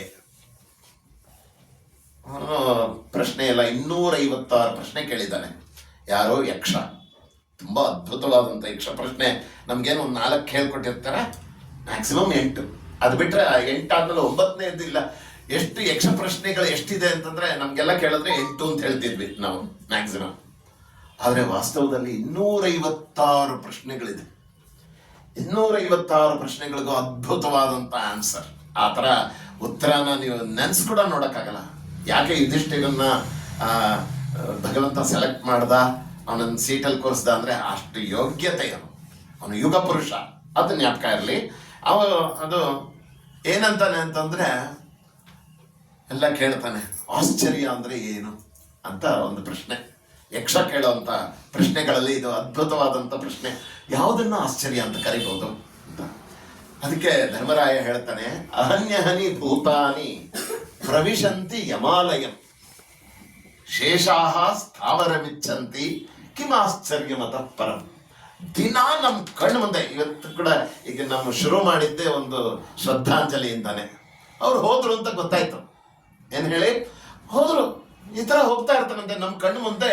ಅವ್ರು ಹೋದ್ರು, ಇವ್ರು ಹೋದ್ರು, ಎಲ್ಲ ಹೋಗ್ತಾ ಇದಾರಂತೆ. ಅಹನ್ಯಹನಿ ಭೂತಾನಿ ಪ್ರವಿಶಂತಿ ಯಮಾಲಯಂ, ಯಮಾಲಯಕ್ಕೆ ಹೋಗ್ತಾನೆ ಇರ್ತಾರಂತೆ. ಇಲ್ಲಿ ಕೂತ್ಕೊಂಡಿರೋ ನಾನು ಸ್ಥಿರವಾಗಿರ್ತೀನಿ, ನನಗೆ ಸಾವು. ಇದಕ್ಕಿಂತ ಆಶ್ಚರ್ಯ ಎಂತದ್ದು? ನನಗೂ ಸಾವು ಬರುತ್ತೆ ಅಂತ ಗೊತ್ತಾಗ್ಬೇಕಲ್ವಾ? ನಾನೊಬ್ಬ ಸ್ಥಿರವಾಗಿರ್ತೀನಿ ಅಂತ ಅನ್ಕೋತಾನಂತೆ ಮನುಷ್ಯ. ಇದಕ್ಕಿಂತ ಆಶ್ಚರ್ಯ ಯಾವುದು ಅಂತ ಹೇಳಿ, ಅದರಿಂದ ಆ ಅಸ್ಥಿರವಾದಂತಹ ಸ್ಥಿರತಾ ನಹಿರೇ ಅಂತ ಹೇಳಿ ಒಂದು ಹಾಡನ್ನು ಬರೆದು ಇದೆಲ್ಲ ಮಾಡಿದ್ದಾರೆ. ನನ್ನ ಸಮಯ ಆಗೇ ಹೋಯ್ತು, ಆದರೂ ಒಂದು ಫಾಸ್ಟಾಗಿ ಒಂದು ಇದು ಮುಗಿಸ್ಬಿಡ್ತೀನಿ. ಇವರು ಬರೆದಿರೋಂಥ ಕೃತಿಗಳು ಏನು ಅಂತಂದ್ರೆ ಬ್ರಹ್ಮಸೂತ್ರ ವೃತ್ತಿ ಅಂತ. ನಾನು ಸುಮ್ಮನೆ ಒಂದು 12 ಮಾತ್ರ ಇಲ್ಲಿ ಲಿಸ್ಟ್ ಮಾಡಿದ್ದೀನಿ, ಇನ್ನೂ ಬೇಕಾದಷ್ಟಿದೆ. ಬ್ರಹ್ಮಸೂತ್ರ ವೃತ್ತಿ ಅಂತ ಹೇಳಿ ಬರೆದಿದ್ದಾರೆ. ಯೋಗ ಸುಧಾಕರ, ಇದರಲ್ಲಿ ಒಂದು ವಿಷಯ ನಿಮಗೆ ಹೇಳಲೇಬೇಕು. ಯೋಗ ಸುಧಾಕರ ಥರ ಆ ಕಾಮೆಂಟ್ರಿ ಇನ್ನು ಯಾರ ಕೈಲೂ ಬರೆಯೋಕ್ಕಾಗಲ್ಲ. ಹೇಳ್ತೀನಲ್ಲ, ನೀವು ಪರೀಕ್ಷೆ ಮಾಡಿ ನೋಡ್ಬಿಡ್ಬೋದು. ಬೇಕಾದಷ್ಟು ಜನ ಪಾತಂಜಲ ಯೋಗ ಸೂತ್ರಕ್ಕೆ ಭಾಷೆ ಬರೆದಿದ್ದಾರೆ. ಆದರೆ ನಥಿಂಗ್ ದ ಬೀಟ್ ಯೋಗ ಸುಧಾಕರ. ನೀವು ಓದಿದ್ರೆ ಅದು ಗೊತ್ತಾಗುತ್ತೆ, ಅವಾಗಲೇ ಗೊತ್ತಾಗುತ್ತೆ. ಅವಾಗ ಗೊತ್ತಾಗುತ್ತೆ ಅವ್ರ ಕೈ ಕಟ್ ಮಾಡಿದ್ರು ಅವ್ರು ಹೇಗೆ ಸಿಗಿಸ್ಕೊಂಡು ಹೋದ್ರು, ಅವ್ರು ಏನು ಸಾಧನೆ ಮಾಡಿದ್ರು ಅನ್ನೋದೆಲ್ಲ ಗೊತ್ತಾಗುತ್ತೆ. ಅದು ಮಾತ್ರ ಅಲ್ಲ, ಒಂದ್ಸತಿ ಮಕ್ಕಳು ಕಂಡ್ರೆ ತುಂಬ ಇಷ್ಟ ಅವ್ರಿಗೆ. ಅವರು ಎಲ್ಲ ಇವ್ರನ್ನ ತಾತ ನಮ್ಮನ್ನ ಮದುರೈ ಕರ್ಕೊಂಡು, ಇವರು ನೆರೂರಲ್ಲಿ ಇದ್ದಿದ್ದು ಮಕ್ಕಳೆಲ್ಲ ನಮ್ಮ ತಾತ ನಮ್ಗೆ ಮದುರೈಗೆ ಕರ್ಕೊಂಡು ಹೋಗೋ, ಅಲ್ಲಿ ಉತ್ಸವ ನಡೀತಾ ಇದೆ, ಆ ಉತ್ಸವ ನೋಡಕ್ ಹೋಗ್ಬೇಕು ಅಂತ. ಆಯ್ತು, ಒಂದು 6 ಜನ ಮಕ್ಕಳಿದ್ರು. ಎಲ್ರು ಹೆಗಲ ಮೇಲೆ ಹತ್ಕೊಳ್ಳಿ, ಒಬ್ರನ್ನ ಕೈ ಒಂದು ಬಲಗೈಯಲ್ಲಿ ಇಬ್ಬರನ್ನ, ಎಡಗೈಯಲ್ಲಿ ಇಬ್ಬರನ್ನ, ಸೊಂಟದಲ್ಲಿ ಇಬ್ಬರನ್ನ, ತಲೆ ಮೇಲೆ ಕತ್ತಲ್ಲೆಲ್ಲ ಇಟ್ಕೊಂಡ್ರು. 6 ಜನನು ಕೂರಿಸ್ಕೊಂಡ್ಬಿಟ್ರು. ಎಲ್ಲ ಕಣ್ ಮುಚ್ಕೊಳ್ಳಿ ಮಕ್ಕಳ ಅಂದ್ರು. ಕಣ್ ಮುಚ್ಕೊಂಡ್ರು. ಆಮೇಲೆ ನೋಡಿದ್ರೆ ಈ ಕಣ್ ತೆಗೀರಿ ಅಂದ್ರೆ ಮದುರೈಗೆ ಬಂದಿದ್ರು. ಅಲ್ಲಿ ಅವ್ರಿಗೆ ಏನೇನ್ ಬೇಕೋ ಅದೆಲ್ಲ ತೆಕ್ಕೊಟ್ರು, ಉತ್ಸವನೆಲ್ಲ ತೋರಿಸಿದ್ರು. ಅದ್ ನೋಡು, ಇದ್ ನೋಡು, ಮೀನಾಕ್ಷಿ ನೋಡು, ಸುಂದರೇಶ್ವರನ್ ನೋಡು, ಎಲ್ಲ ತೋರಿಸ್ಕೊಟ್ರು. ಎಲ್ಲ ಆಯ್ತು. ಸಾಯಂಕಾಲ ಆಗ್ತಾ ಇದ್ದಂಗೆ ಮಕ್ಳಿಗೆ ಭಯ, ಅಯ್ಯೋ ಮನೆಗೆ ಹೋಗ್ಬೇಕಲ್ಲ, ನಾವು ಮದುರೈಲಿ ಇದ್ದೇವಲ್ಲ ಅಂತ. ಸರಿ ಹತ್ಕೊಳ್ಳಿ ಅಂದ್ರು. ತಿರ್ಗಿ ಅದೇ ತರ ಅವ್ರವ್ರ ಜಾಗದಲ್ಲಿ ಅವರವರೇ ಹತ್ಕೊಂಡ್ರು. ಎಲ್ಲ ಕಣ್ ಮುಚ್ಕೊಳ್ಳಿ ಅಂದ್ರು. ಕಣ್ಣು ಮುಚ್ಕೊಂಡ್ರು, ನೋಡಿದ್ರೆ ನೆರೂರಲ್ಲಿ ಬಂದು ನಿಂತಿದ್ದಾರೆ. ಕಣ್ಬಿಡಿ ಈಗ ಅಂತಾನೆ ನೆರೂರಲ್ಲಿ ಬಂದಿದ್ರು. ಇದೆಲ್ಲ ಮಾಡಕ್ಕಾಗಿದ್ದು ಯಾವ್ದ್ರಿಂದ ಯೋಗ ಸುಧಾಕರ. ಅದರಲ್ಲಿ ಒಂದು ಅದ್ಭುತವಾದಂತಹ ಈ ತರ ಎಕ್ಸ್ಪ್ಲನೇಷನ್ ಬೇರೆ ಯಾರು ಕೊಟ್ಟಿಲ್ಲ ಅನ್ನೋದಕ್ಕೆ ಒಂದೇ ಒಂದು ಉದಾಹರಣೆ ಹೇಳ್ಬಿಡ್ತೀನಿ. ನಮ್ಮ ದೃಢ ಭೂಮಿ ಆಗ್ಬೇಕು ಅಂದ್ರೆ, ನಮ್ಮ ಫೌಂಡೇಶನ್ ಚೆನ್ನಾಗಾಗ್ಬೇಕು ಅಂತಂದ್ರೆ ಅದಕ್ಕೆ ಒಂದು ಯೋಗ ಸೂತ್ರದಲ್ಲಿ ಒಂದು ಸೂತ್ರ ಇದೆ. ದೀರ್ಘಕಾಲ ನೈರಂತರ್ಯ ಸತ್ಕಾರ ಆಸೇವಿತ ದೃಢ ಭೂಮಿ ಅಂತ ಹೇಳಿ. ಏನು ಅಂದ್ರೆ ದೀರ್ಘಕಾಲ ನೈರಂತರ್ಯ ಸತ್ಕಾರ ಆಸೇವಿತ ದೃಢ ಭೂಮಿ ಅಂತ ಒಂದು ಸೂತ್ರ. ಆ ಸೂತ್ರಕ್ಕೆ ಸತ್ಕಾರ ಅನ್ನೋ ಒಂದು ವಾಕ್ಯವನ್ನ ಅರ್ಥ ಮಾಡ್ಕೊಳ್ಳೋದು ಸ್ವಲ್ಪ ಕಷ್ಟ. ಅದನ್ನ ಎಷ್ಟು ಚೆನ್ನಾಗಿ ಹೇಳ್ತಾ ಇದ್ದಾರೆ ಅಂತಂದ್ರೆ, ನಾನು ಯಾವ ಒಂದು ಕೆಲಸವನ್ನ ಮಾಡ್ಬೇಕಾದ್ರೂ, ಒಂದು ಸಾಧನೆ ಮಾಡ್ಬೇಕಾದ್ರೆ ದೀರ್ಘಕಾಲ ಮಾಡ್ಬೇಕಂತೆ. ದೀರ್ಘಕಾಲ ಮಾಡೋದು ಅಂತಂದ್ರೆ ಒಬ್ಬರನ್ನ ಕೇಳೋದ್ರಂತೆ, ನೀವು ಇದು ಭಗವದ್ಗೀತೆ ಎಷ್ಟು ವರ್ಷದಿಂದ ಓದ್ತಾ ಇದ್ದೀರಾ ಅಂತಂದ್ರೆ, ಒಂದು 25-30 ವರ್ಷದಿಂದ ಓದ್ತಾ ಇದ್ದೀನಿ. ಯಾವಾಗ ಓದ್ತೀರಾ? ಗೀತಾ ಜಯಂತಿ ಬರುತ್ತಲ್ಲ, ಗೀತಾ ಜಯಂತಿ ಇದ್ರೆ ಓದ್ತೀನಿ. ಅದು ದೀರ್ಘಕಾಲ ಆಯ್ತು, ಇವರು ಕ್ವಾಲಿಫೈಡ್. ನೈರಂತರ್ಯ ಅಂತ ಎರಡನೇದು, ನಿರಂತರವಾಗಿರ್ಬೇಕು ಅಂತ. ಅದರಲ್ಲಿ ಡಿಸ್ಕ್ವಾಲಿಫೈ ಆಗ್ಬಿಟ್ರು ಇವರು. ನಿರಂತರವಾಗಿ, ನೈರಂತರ್ಯ ಅಂದ್ರೆ ದಿನ ಮಾಡಬೇಕು. ನೀವು ಆಕ್ಟಿವಿಟೀಸ್ನ ದಿನ ಮಾಡ್ತಾ ಇದ್ದಾಗ ಮಾತ್ರ ನಿಮಗೆ ಕೈ ಕಾಲು ಇದೆಲ್ಲ ಕರೆಕ್ಟಾಗಿ ಕೆಲಸ ಮಾಡುತ್ತೆ. ಸುಮ್ಮನೆ ಒಂದು ಚೇರಲ್ಲಿ ಕೂತ್ಕೊಂಡು ಅಭ್ಯಾಸ ಮಾಡಿ, ನಿಮಗೆ ಕೂತ್ಕೊಳ್ಳಿಲ್ಲ ಅಂದ್ರೆ ಬೇಜಾರಾಗ್ಬಿಡುತ್ತೆ. ಮಲ್ಕೊಂಡು ಅಭ್ಯಾಸ ಮಾಡಿಬಿಡಿ, ಮಂಚದಲ್ಲಿ ಮಲ್ಕೊಳ್ಳಿಲ್ಲ ಅಂದ್ರೆ ನಿಮ್ಗೆ ಆಗೋದೇ ಇಲ್ಲ. ಓಡಾಡ್ತಾ ಇರ್ತೀರ, ಕೈ ಕಾಲನ್ನೆಲ್ಲ ಸರಿಯಾಗಿ ಉಪಯೋಗಿಸ್ತಾ ಇರ್ತೀರ. ಇಲ್ಲ ಅಂತಂದ್ರೆ ಜಡ. ಅದು ಜ್ಞಾಪಕ ಇರಲಿ, ನಿಮಗೆ ಜೀವ ಇದ್ರುವೆ ದೇಹ ಜಡ. ಇದು ಹೆಂಗೆ ಹೇಳ್ತೀರಾ ಅಂತ ಅನ್ಬೋದು ನೀವು. ಯಾರು ಪ್ಯಾರಾಲಿಸಿಸ್ ಹೊಡೆದವ್ರನ್ನ ನೋಡಿದ್ರೆ ನಿಮಗೆ ಗೊತ್ತಾಗುತ್ತೆ. ಎಡಗೈ ಹೊಡಿತು, ಎಡಗಾಲು ಹೊಡಿತು ಅಂತ ಇಟ್ಕೊಳ್ಳಿ, ಅದೇನು ಚೈತನ್ಯವಾಗಿರುತ್ತೆ? ಹೇಳ್ದಂಗೆ ಕೇಳುತ್ತೆ? ಮಡ್ಚುತ್ತೆ? ಅವಾಗಲೇ ಗೊತ್ತಾಗುತ್ತೆ ನೀವು ಅವ್ರಿಗೆ ಜೀವ ಇದ್ದಾಗಲೂ ಕೂಡ ದೇಹ ಜಡ ಅನ್ನೋದು. ಹೆದರ್ಕೊಂಡ್ಬಿಡ್ಬೇಡಿ, ಅದು ಜಡ. ಅದನ್ನು ಉಪಯೋಗಿಸ್ಕೊಂಡೆ ನಾನೆಲ್ಲ ಮಾಡಬೇಕು. ಅದು ಜಡ. ಅದನ್ನ ಹೇಗೆ ಉಪಯೋಗಿಸ್ಕೋಬೇಕೋ ಆ ಥರ ಉಪಯೋಗಿಸ್ಕೊತಾ ಇದ್ರೆ ಸರಿ. ಸೊ ಅದೇನಾಯ್ತು, ಈ ಸತ್ಕಾರ, ಈ ನೈರಂತರ್ಯ ಅಂದ್ರೆ ದಿನ ಮಾಡಬೇಕು ಅಂತ ಆಯ್ತು. ಸತ್ಕಾರ ಅಂದ್ರೆ ಆಸೆಯಿಂದ ಮಾಡ್ಬೇಕಂತೆ. ಕೆಲವು ಮಕ್ಕಳು ದಿನ ಮಾಡುತ್ತವೆ ಸಂಧ್ಯಾ ಅಂದ್ರೆ. ಹೇಗೆ ಅಂತಂದ್ರೆ, ವಿಭೂತಿ ಹಾಕೋಬೇಕಾ, ವಿಭೂತಿ ಹಾಕೊಳತ್ವೆ. ಪಂಚಪಾತ್ರೆ ಉದ್ಧರಣೆ ಇಟ್ಕೊಳತ್ವೆ. ನೀರು ಹಿಡ್ಕೋಬೇಕಾ, ಇಟ್ಕೊಳತ್ವೆ. ಪೂರ್ವದ ಕಡೆ ತಿರುಗಿ ಮಾಡ್ಬೇಕಾ, ಪೂರ್ವದ ಕಡೆ ತಿರುಗಿ ಮಾಡ್ತಾ ಇರುತ್ತೆ. ದಿನ ಮಾಡುತ್ತವೆ. ಯಾತಕ್ಕಪ್ಪ ಮಾಡ್ತಾ ಇರುತ್ತೆ ಅಂದ್ರೆ, ನಮ್ಮಪ್ಪ ಬೈತಾರೆ ಮಾಡ್ಲಿಲ್ಲ ಅಂತ. ನಮ್ಮಮ್ಮ ಬೈತಾಳೆ, ನಮ್ಮಮ್ಮ ತಿಂಡಿ ಕೊಡಲ್ಲ ಇಲ್ಲ ಅಂದ್ರೆ, ನನ್ಗೆ ಊಟ ಹಾಕಲ್ಲ, ಅದಕ್ಕೋಸ್ಕರ ಮಾಡ್ತಾರೆ. ಅದಕ್ಕೋಸ್ಕರ ಅಲ್ಲ ಕಣ್ರಿ ನೀವು ಮಾಡೋದು.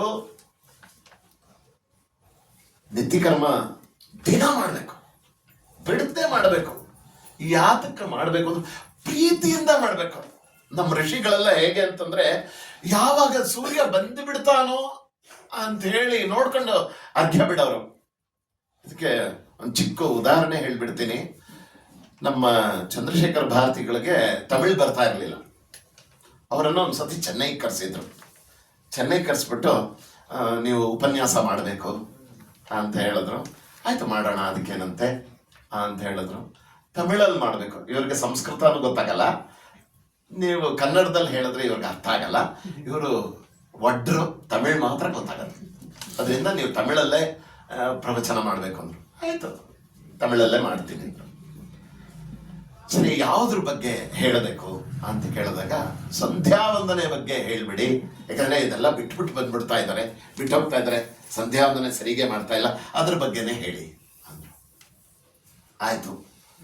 ಅಲ್ಲಿ ಆ ಕಾಲದಲ್ಲಿ ಇದ್ದಂತಹ ನಮ್ಮ ಇವರು ಧರ್ಮಾಧಿಕಾರಿಗಳಿಗೆ, ಇವತ್ತು ಶೃಂಗೇರಿದು ಮುಗೀತು, ಇವತ್ತು ಅವಮಾನ ಆಗ್ಬಿಡುತ್ತೆ, ಇವರು ಎಲ್ಲ ತಲೆ ಹೂ ಅನ್ಕೊಂಡು ಬಂದ್ಬಿಟ್ರು. ಅಲ್ಲಿ ಹೋಗಿ ಕೂತ್ಕೊಂಡ್ರೆ ಇವ್ರಿಗೆ ತಮಿಳ್ ಹೋದ್ರೆ ಟೋನಾಗಿ ಬರಲ್ಲ, ಇವ್ರು ಏನು ಮಾಡಿಬಿಡ್ತಾರೋ ಅಂತಂದ್ರು. ಹೋದ್ರು, ಸಭೆಯಲ್ಲಿ ಅವ್ರಿಗೆ ಕೂರಿಸಿದ್ರು. ಇದರಲ್ಲಿ ವ್ಯಾಸಪೀಠದಲ್ಲಿ ಕೂತ್ಬಿಟ್ಟು ಸುಮ್ಮನೆ ಶಾರದೆ ನೆನೆಸ್ಕೊಂಡ್ರು. ಅದಾದ್ಮೇಲೆ ಚಂದ್ರಶೇಖರ್ ಭಾರತಿಗಳೇ ಇರಲಿಲ್ಲ, ಶಾರದೆ ಮಾತಾಡಲ್ಲ. ಈ ನಂಬಿಕೆ ಇರ್ಬೇಕು ನಮ್ಗೆ. ಏನ್ ಹೇಳಿ, ಆ ನಂಬಿಕೆ ಇರ್ಬೇಕು. ಆ ನಂಬಿಕೆ ಒಳಗೆ ಏನಂತಂದ್ರೆ, ಅವರು ಸುಮ್ಮನೆ ಕೂತಿದ್ರು, ಬಾಯಿ ಮಾತ್ರ ಅಳ್ಳಾಡ್ತಾ ಇತ್ತು. ಬಾಯಿನ ಅಳ್ಳಾಡಿಸ್ತಾ ಇದ್ದವಳು ಮತ್ತೆ ಶಬ್ದ ಬರ್ಸ್ತಾ ಇದ್ದಿದ್ದೆಲ್ಲ ಶಾರದೆ, ಶೃಂಗೇರಿ ಶಾರದೆ. ಏನ್ ಹೇಳಿದ್ರು ಅಂದ್ರೆ, ಇವತ್ತುವರೆಗೂ ಹೇಳ್ತೀನಿ, ಆ ಥರ ಸ್ಪೀಚ್ ಯಾರು ಕೇಳೇ ಇಲ್ಲ. ಇನ್ನು ಕೇಳಕ್ಕಾಗತ್ತಂದ್ರೆ ಕೇಳಕ್ಕೂ ಆಗಲ್ಲ. ಎಂಥ ಇದನ್ನ ಕೊಟ್ಟಿದ್ದಾರೆ ಅಂದ್ರೆ, ಸಂಧ್ಯಾವಂದನ ಯಾವಾಗ ಮಾಡಬೇಕು ಅನ್ನೋದಕ್ಕೆ ಕಾಣಾಮಲ್, ಕೋಣಾಮಲ್, ಕಂಡು ಅಂತ ಮೂರನ್ನು ಹೇಳ್ಬಿಟ್ರು. ಈ ತರ ಪ್ರಪಂಚದಲ್ಲಿ ಯಾರೂ ಹೇಳಿಲ್ಲ. ತಮಿಳಲ್ಲಿ ಇರೋಷ್ಟು ಇಷ್ಟು ಸ್ವೀಟ್ ಆಗಿ, ಅಷ್ಟು ಪ್ರಿಸೈಸ್ ಆಗಿ, ಅಷ್ಟು ಪರ್ಫೆಕ್ಟ್ ಆಗಿ, ಶಾಸ್ತ್ರೋಕ್ತವಾಗಿ ಯಾರು ಹೇಳಿದ್ದಾರೆ ಅಂದ್ರೆ ಇಲ್ಲ. ಅದು ಅವರೊಬ್ಬರೇ ಹೇಳಿದ್ದು. ಯಾಕಂದ್ರೆ ಹೇಳಿಸಿರೋದು ಯಾರು? ಶಾರದೆ. ಕಾಣಾಮಲ್ ಅಂತಂದ್ರೆ ಸೂರ್ಯ ಬರಕ್ ಮುಂಚೆ ನಕ್ಷತ್ರಗಳಿರುತ್ತಲ್ಲ, ಅವಾಗ ಮಾಡಿಬಿಡ್ಬೇಕು. ನಕ್ಷತ್ರಗಳು ಟ್ವಿಲೈಟ್ ಬರುತ್ತೆ ಒಂದು, ಅದಾದ್ಮೇಲೆ ಉಷಕ್ಕಾಲ ಅಂತ ಬರುತ್ತೆ. ಅವಾಗ ನಕ್ಷತ್ರಗಳು ಕಾಣಲ್ಲ, ಬೆಳಕಿರುತ್ತೆ. ಅದು ಮಧ್ಯಮ ಸಂಧ್ಯಾವಂದನೆ. ಮೊದಲನೇದು ಉತ್ತಮ ಸಂಧ್ಯಾವಂದನೆ. ಈ ಬೆಳಕು ಬಂದಾಗ ನಾನು ಅರ್ಘ್ಯ ಬಿಟ್ರೆ ಅದು ಮಧ್ಯಮ ಸಂಧ್ಯಾವಂದನೆ. ಸೂರ್ಯ ಉದಯ ಆದ್ಮೇಲೆ ಮಾಡಿದ್ರೆ ಅದು ನೀಚ ಸಂಧ್ಯಾವಂದನೆ. ಇದು ಕಾಣಾಮಲ್. ಕೋಣಾಮಲ್ ಅಂತಂದ್ರೆ, ನಾನು ನಿಂತಾಗ ನನ್ನ ನೆತ್ತಿದು ಏನು ನೆರಳಿದೆಯೋ ಅದು ಆ ಕಡೆ ಈ ಕಡೆ ಬರಬಾರ್ದು, ನೆಟ್ಟಗಿರ್ಬೇಕು. ಆ ಥರ ಇರ್ಬೇಕಾದ್ರೆ ಮಾಡ್ಬೇಕಾಗಿರೋದು ಮಾಧ್ಯಾಹ್ನಿಕ. ಕಂಡು ಅಂತ ಸಾಯಂಕಾಲ ಹೇಗೆ ಮಾಡ್ಬೇಕು ಅಂದ್ರೆ, ಸೂರ್ಯ ಇರ್ಬೇಕಾದ್ರೆ ಮಾಡ್ಬೇಕಂತೆ. ಸೂರ್ಯ ಇರ್ಬೇಕಾದ್ರೆ ಮಾಡ್ಬೇಕು. ಇದು 3 ಕಂಡೀಷನ್ ಹೇಳಿದ್ರು. ಈ ರೀತಿ ಅಂದ್ರೆ ನೀವೇನು ಅಂತಂದ್ರೆ, ಆಮೇಲಿಂದ ಎಲ್ಲ ಆಯ್ತು, ಸ್ಪೀಚ್ ಎಲ್ಲ ಮುಗಿದ್ಮೇಲೆ ಕೆಳಗೆ ಗುರುಗಳು ಇಳಿದು ಹಿಂಗ್ ನಡ್ಕೊಂಡು ಹಿಂಗ್ ಬರ್ಬೇಕಾದ್ರೆ ಧರ್ಮಾಧಿಕಾರಿಗಳನ್ನ ನೋಡಿದ್ರಂತೆ. ನೋಡ್ಬಿಟ್ಟು, ಶೃಂಗೇರಿಲಿ ಇವತ್ತು ಶಾರದೆ ಇದ್ದಾಳೆ ಕಣಪ್ಪ, ಅಷ್ಟೇ ಹೇಳಿದ್ದೇನಿಲ್ಲ. ಅವ್ರಿಗೆ ಗೊತ್ತಲ್ಲ ಮನಸ್ಸಿನಲ್ಲಿ, ಇವರು ಕನ್ನಡ ತಮಿಳು ಏನು ಬರಲ್ಲ. ಆ ಥರ ತಮಿಳಿಯನ್ಸೇ ಮಾತಾಡೋಕ್ಕಾಗಲ್ಲ, ಅಷ್ಟು ಚೆನ್ನಾಗಿ. ಇವತ್ತಿಗೂ ಆ ಪುಸ್ತಕ ಹಾಗೇ ಪಬ್ಲಿಷ್ ಮಾಡಿದ್ದಾರೆ, ಇವತ್ತಿಗೂ ಇದೆ. Most of the Tamilians they follow this Sandhyavandana only. ಇವತ್ತಿಗೂ ಯಾಕೆ ಅಲ್ಲಿಂದ ಓಡ್ಕೊಂಡು ಬಂದು ಗುರುಗಳೇ ಅಂತ ಪ್ರಾಣ ಬಿಡ್ತಾರೆ ತಮಿಳ್ ಅಯ್ಯರ್ಸ್ ಅಂತಂದ್ರೆ ಇದಕ್ಕಿದೆ. ಏನ್ ಹೇಳಿ, ಆ ಥರ ಉಪದೇಶ ಇನ್ನು ಎಲ್ಲೂ ಸಿಗಲ್ಲ, ಶಾರದೆಯಿಂದನೇ ಸಿಕ್ಬಿಡ್ತು ಅವ್ರಿಗೆ. ಸೊ ಆ ಥರದ್ದೆಲ್ಲ ಇದು ಆಸೆ ಪಟ್ಟು ಮಾಡಬೇಕು. ಅದಕ್ಕೆ ಆಸೆ ಪಟ್ಟು ನಮ್ಮ ಋಷಿಗಳು ಮಾಡ್ತಾ ಇದ್ರು, ಅದರಿಂದ ಹಂಗಾಯ್ತು ಅಂತ ಹೇಳಿ. ಯೋಗ ಸುಧಾಕರ, ಕೈವಲ್ಯಾಮೃತ ಬಿಂದು, ಸಿದ್ಧಾಂತ ಕಲ್ಪವಲ್ಲಿ, ಕೇಸರಾವಳಿ, ಅದ್ವೈತ ರಸಮಂಜರಿ, ಆತ್ಮಾನುಸಂಧಾನಂ, ಶಿವ ಮಾನಸ ಪೂಜಾ, ದಕ್ಷಿಣಾಮೂರ್ತಿ ಧ್ಯಾನಂ, ಸ್ವಪ್ನೋದಿತಂ, ನವಮಣಿ ಮಾಲಾ ಅಂತ ಈ ರೀತಿ ಅನೇಕ ರಚನೆಗಳನ್ನು ಮಾಡಿದ್ದಾರೆ. ಎಂಥ ರಚನೆಗಳನ್ನು ಮಾಡಿದ್ದಾರೆ ಅಂದ್ರೆ, ಯೋಗ ಸುಧಾಕರ ಒಂದೇ ಸಾಕಾಗಿತ್ತೇನೋ ಅಂತಂದ್ರೆ, ಆತ್ಮವಿದ್ಯಾ ವಿಲಾಸ ಅಂತ ಬರ್ತಿದ್ದಾರೆ. ಅದನ್ನೇನಾದ್ರೂ ನೀವು ನಿಜವಾಗ್ಲೂ ಅವ್ರ ಮೇಲೆ ಭಕ್ತಿ ಇಟ್ಟು ಓದಿದ್ದೇ ಆದ್ರೆ ನಿಮ್ಮ ಪರ್ಸನಾಲಿಟಿನೇ ಚೇಂಜ್ ಆಗ್ಬಿಡುತ್ತೆ. Take it from me. ಇವತ್ತು ಹೇಳ್ತಾ ಇದ್ದೀನಿ, ಅವರನ್ನ ಸಾಕ್ಷಿಯಾಗಿ ಇಟ್ಕೊಂಡು ಹೇಳ್ತಾ ಇದ್ದೀನಿ, ಆತ್ಮವಿದ್ಯಾ ವಿಲಾಸವನ್ನ ನೀವು ನೋಡ್ಲೇಬೇಕು, ಒಂದ್ಸತಿ ಓದಲೇಬೇಕು ಅಂತ ಹೇಳಿ. ಅಷ್ಟು ಮಾತ್ರ ಅಲ್ಲ, ಇವರು ಬರ್ದಿರೋ ರಚನೆಗಳಿದೆಯಲ್ಲ ಎಂಥದ್ದು ಅಂತಂದ್ರೆ, ಒಂದು 16 ಮಾತ್ರ ಸುಮ್ಮನೆ ಲಿಸ್ಟ್ ಹಾಕೊಂಡಿದ್ದೀನಿ, ಅದು ಹೇಳ್ಬಿಟ್ಟು ಮುಗಿಸ್ಬಿಡ್ತೀನಿ. ಸ್ಮರ ವಾರಂ ವಾರಂ ಚೇತಃ ಅಂತ ಹೇಳಿ ಒಂದು ಕೃತಿಯನ್ನ ಮಾಡಿದ್ದಾರೆ ಕಾಪಿ ರಾಗದಲ್ಲಿ. ಪಿಬರೆ ರಾಮರಸಂ, ನಿಮ್ಗೆಲ್ಲ ಗೊತ್ತಿದೆ. ಈ ತರ ಒಂದು ರಚನೆ ಮಾಡಕ್ಕಾಗತ್ತಾ ಯಾರ ಕೈಲಾದ್ರು ಅಂದ್ರೆ, ಕೇವಲ ರಾಮನನ್ನ ನೋಡಿರೋರ್ಗು ಮಾತ್ರ ಇದೆಲ್ಲ, ಈ ರಚನೆ ಎಲ್ಲ ಮಾಡ್ಲಿಕ್ಕಾಗೋದು. ಇದು ಸೆಂಚುರಿಟಿನ ರಾಗದಲ್ಲಿದೆ. ಖೇಲತಿ ಮಮ ಹೃದಯೇ ರಾಮ ಅಂತ ಒಂದು ಅಠಾಣ ರಾಗದಲ್ಲಿ ಅವರು ಬರೆದಿದ್ದಾರೆ. ಸರ್ವಂ ಬ್ರಹ್ಮಮಯಂ ರೇ ರೇ ಸರ್ವಂ ಬ್ರಹ್ಮಮಯಂ ಅಂತೇಳಿ ನವರೋಜ್ ಅನ್ನೋ ರಾಗದಲ್ಲಿ ಬರೆದಿದ್ದಾರೆ. ಗಾಯತಿ ವನಮಾಲಿ ಮಧುರಂ ಅಂತ, ಗಾಯತಿ ವನಮಾಲಿ ಮಧುರಂ ಅಂತ ಹೇಳಿ ಕುಂತಲ ವರಾಳ ಅನ್ನೋ ರಾಗದಲ್ಲಿ ಬರೆದಿದ್ದಾರೆ. ಬ್ರೂಹಿ ಮುಕುಂದೇತಿ ನೀವೆಲ್ಲ ಕೇಳಿರ್ತೀರ. ರಸನೆ ಬ್ರೂಹಿ ಮುಕುಂದೇತಿ ಅಂತ ಹೇಳಿ ಸುರುಟಿ ಅನ್ನೋ ರಾಗದಲ್ಲಿ ಬರೆದಿರೋದು. ಭಜರೆ ಗೋಪಾಲಂ ಮಾನಸ ಭಜರೆ ಗೋಪಾಲಂ ಅವರು ಹಾಡ್ತಾರೆ ಅನ್ಸುತ್ತೆ. ಮುಂದಕ್ಕೆ ನೋಡೋಣ. ಇದು ಹಿಂದೋಳದಲ್ಲೂ ಹಾಡ್ಬೋದು, ಕಲ್ಯಾಣಿಲೂ ಹಾಡ್ಬೋದು. ಈ ರೀತಿ ಒಂದು ಇದನ್ನ ಮಾಡಿದ್ರೆ ಚಿಂತಾ ನಾಸ್ತಿ ಕಿಲಾ ತೇಷಾಂ ಅನ್ನೋದನ್ನ ಕಾಂಬೋಜಿ ರಾಗದಲ್ಲಿ ರಚನೆ ಮಾಡಿದ್ದಾರೆ. ಸ್ಥಿರತಾ ನಹಿ ನಹಿ ರೇ ಮಾನಸ ಸ್ಥಿರತಾ ನಹಿ ನಹಿ ರೇ ಅಂತಾನೆ ಯಮನ್ ಅನ್ನೋ ರಾಗದಲ್ಲಿ ಮಾಡಿದ್ದಾರೆ. ಅದನ್ನ ಧನ್ಯಾಸಿ ರಾಗದಲ್ಲೂ ಹಾಡಬಹುದು ಅಂತ ಹೇಳ್ತಾರೆ. ಖೇಲತಿ ಬ್ರಹ್ಮಾಂಡೇ ಭಗವಾನ್ ಅನ್ನೋ ಒಂದು ರಚನೆಯನ್ನು ಮಾಡಿದ್ದಾರೆ. ಇದನ್ನ ಸಿಂಧು ಭೈರವಿ ರಾಗದಲ್ಲೂ ಹಾಡ್ಬೋದು, ತೋಡಿ ರಾಗದಲ್ಲೂ ಹಾಡ್ಬೋದು ಅಂತ ಹೇಳಿ. ಭಜರೆ ರಘುವೀರಂ ಮಾನಸ ಹಂಸ ಅನ್ನೋ ಇದನ್ನ ಹಂಸಧ್ವನಿ ರಾಗದಲ್ಲಿ ರಚನೆ ಮಾಡಿದರೆ ಅದನ್ನ ಮೋಹನದಲ್ಲೂ ಹಾಡ್ಬೋದು ಅಂತ ಹೇಳಿ. ಚೇತಃ ಶ್ರೀರಾಮಂ ಚಿಂತೆಯ ಅಂಥೇಳಿ ಒಂದು ರಚನೆ, ಇದು ಸಿಂಧು ಭೈರವಿ ರಾಗದಲ್ಲಿದೆ. ಅದನ್ನ ಸುರುಟಿ ರಾಗದಲ್ಲೂ ಹಾಡಬಹುದು ಅಂತೇಳಿ. ಭಜರೆ ಯದುನಾಥಂ ಮಾನಸ ಅಂತ ಹೇಳಿ ಮಾಡಿದ್ದಾರೆ. ಮಧ್ಯಮಾವತಿ ರಾಗದಲ್ಲಿ ಹಾಡಿದ್ದಾರೆ. ಅದನ್ನ ಸಾವೇರಿ ರಾಗದಲ್ಲೂ ಹಾಡಬಹುದು ಅಂತೇಳಿ. ತುಂಗತರಂಗೆ ಗಂಗೆ ಅಂತೇಳಿ ಒಂದು ರಚನೆ ಮಾಡಿದ್ದಾರೆ. ಅದನ್ನ ಸುರುಟಿ ರಾಗದಲ್ಲಿ ಬರೆದಿದ್ದಾರೆ.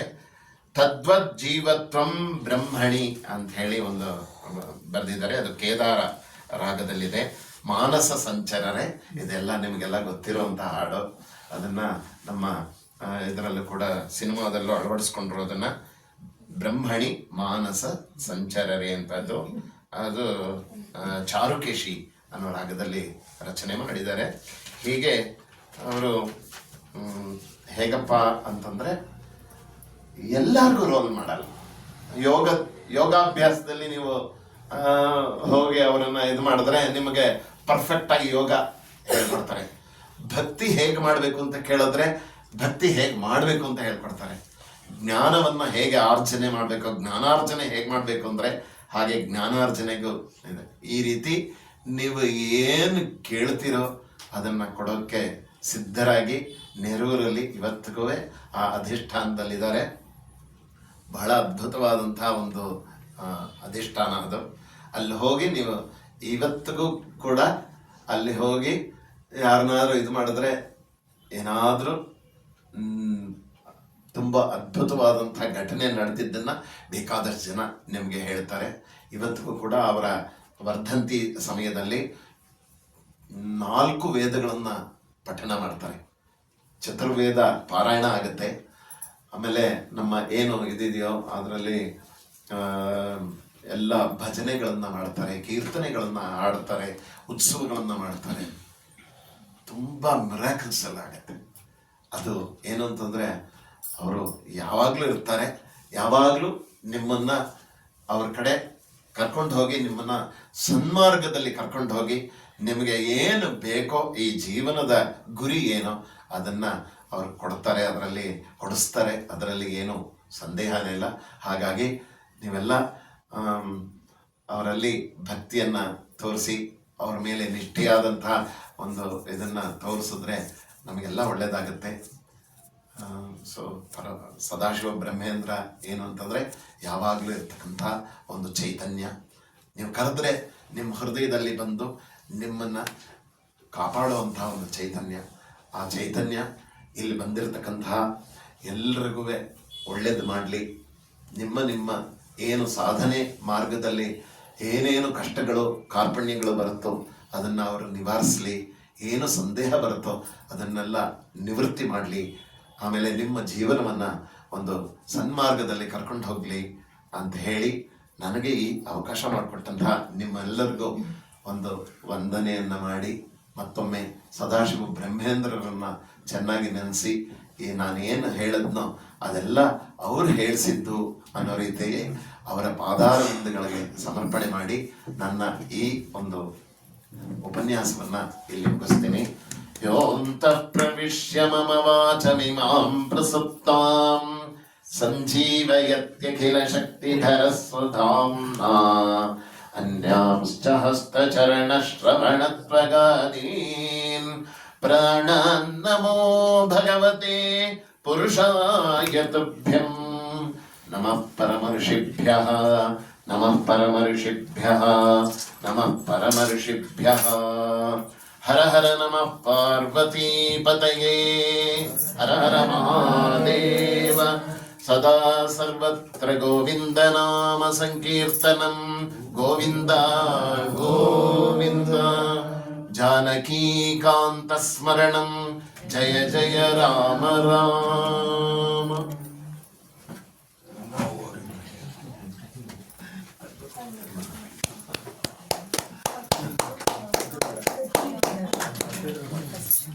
ಶಾನ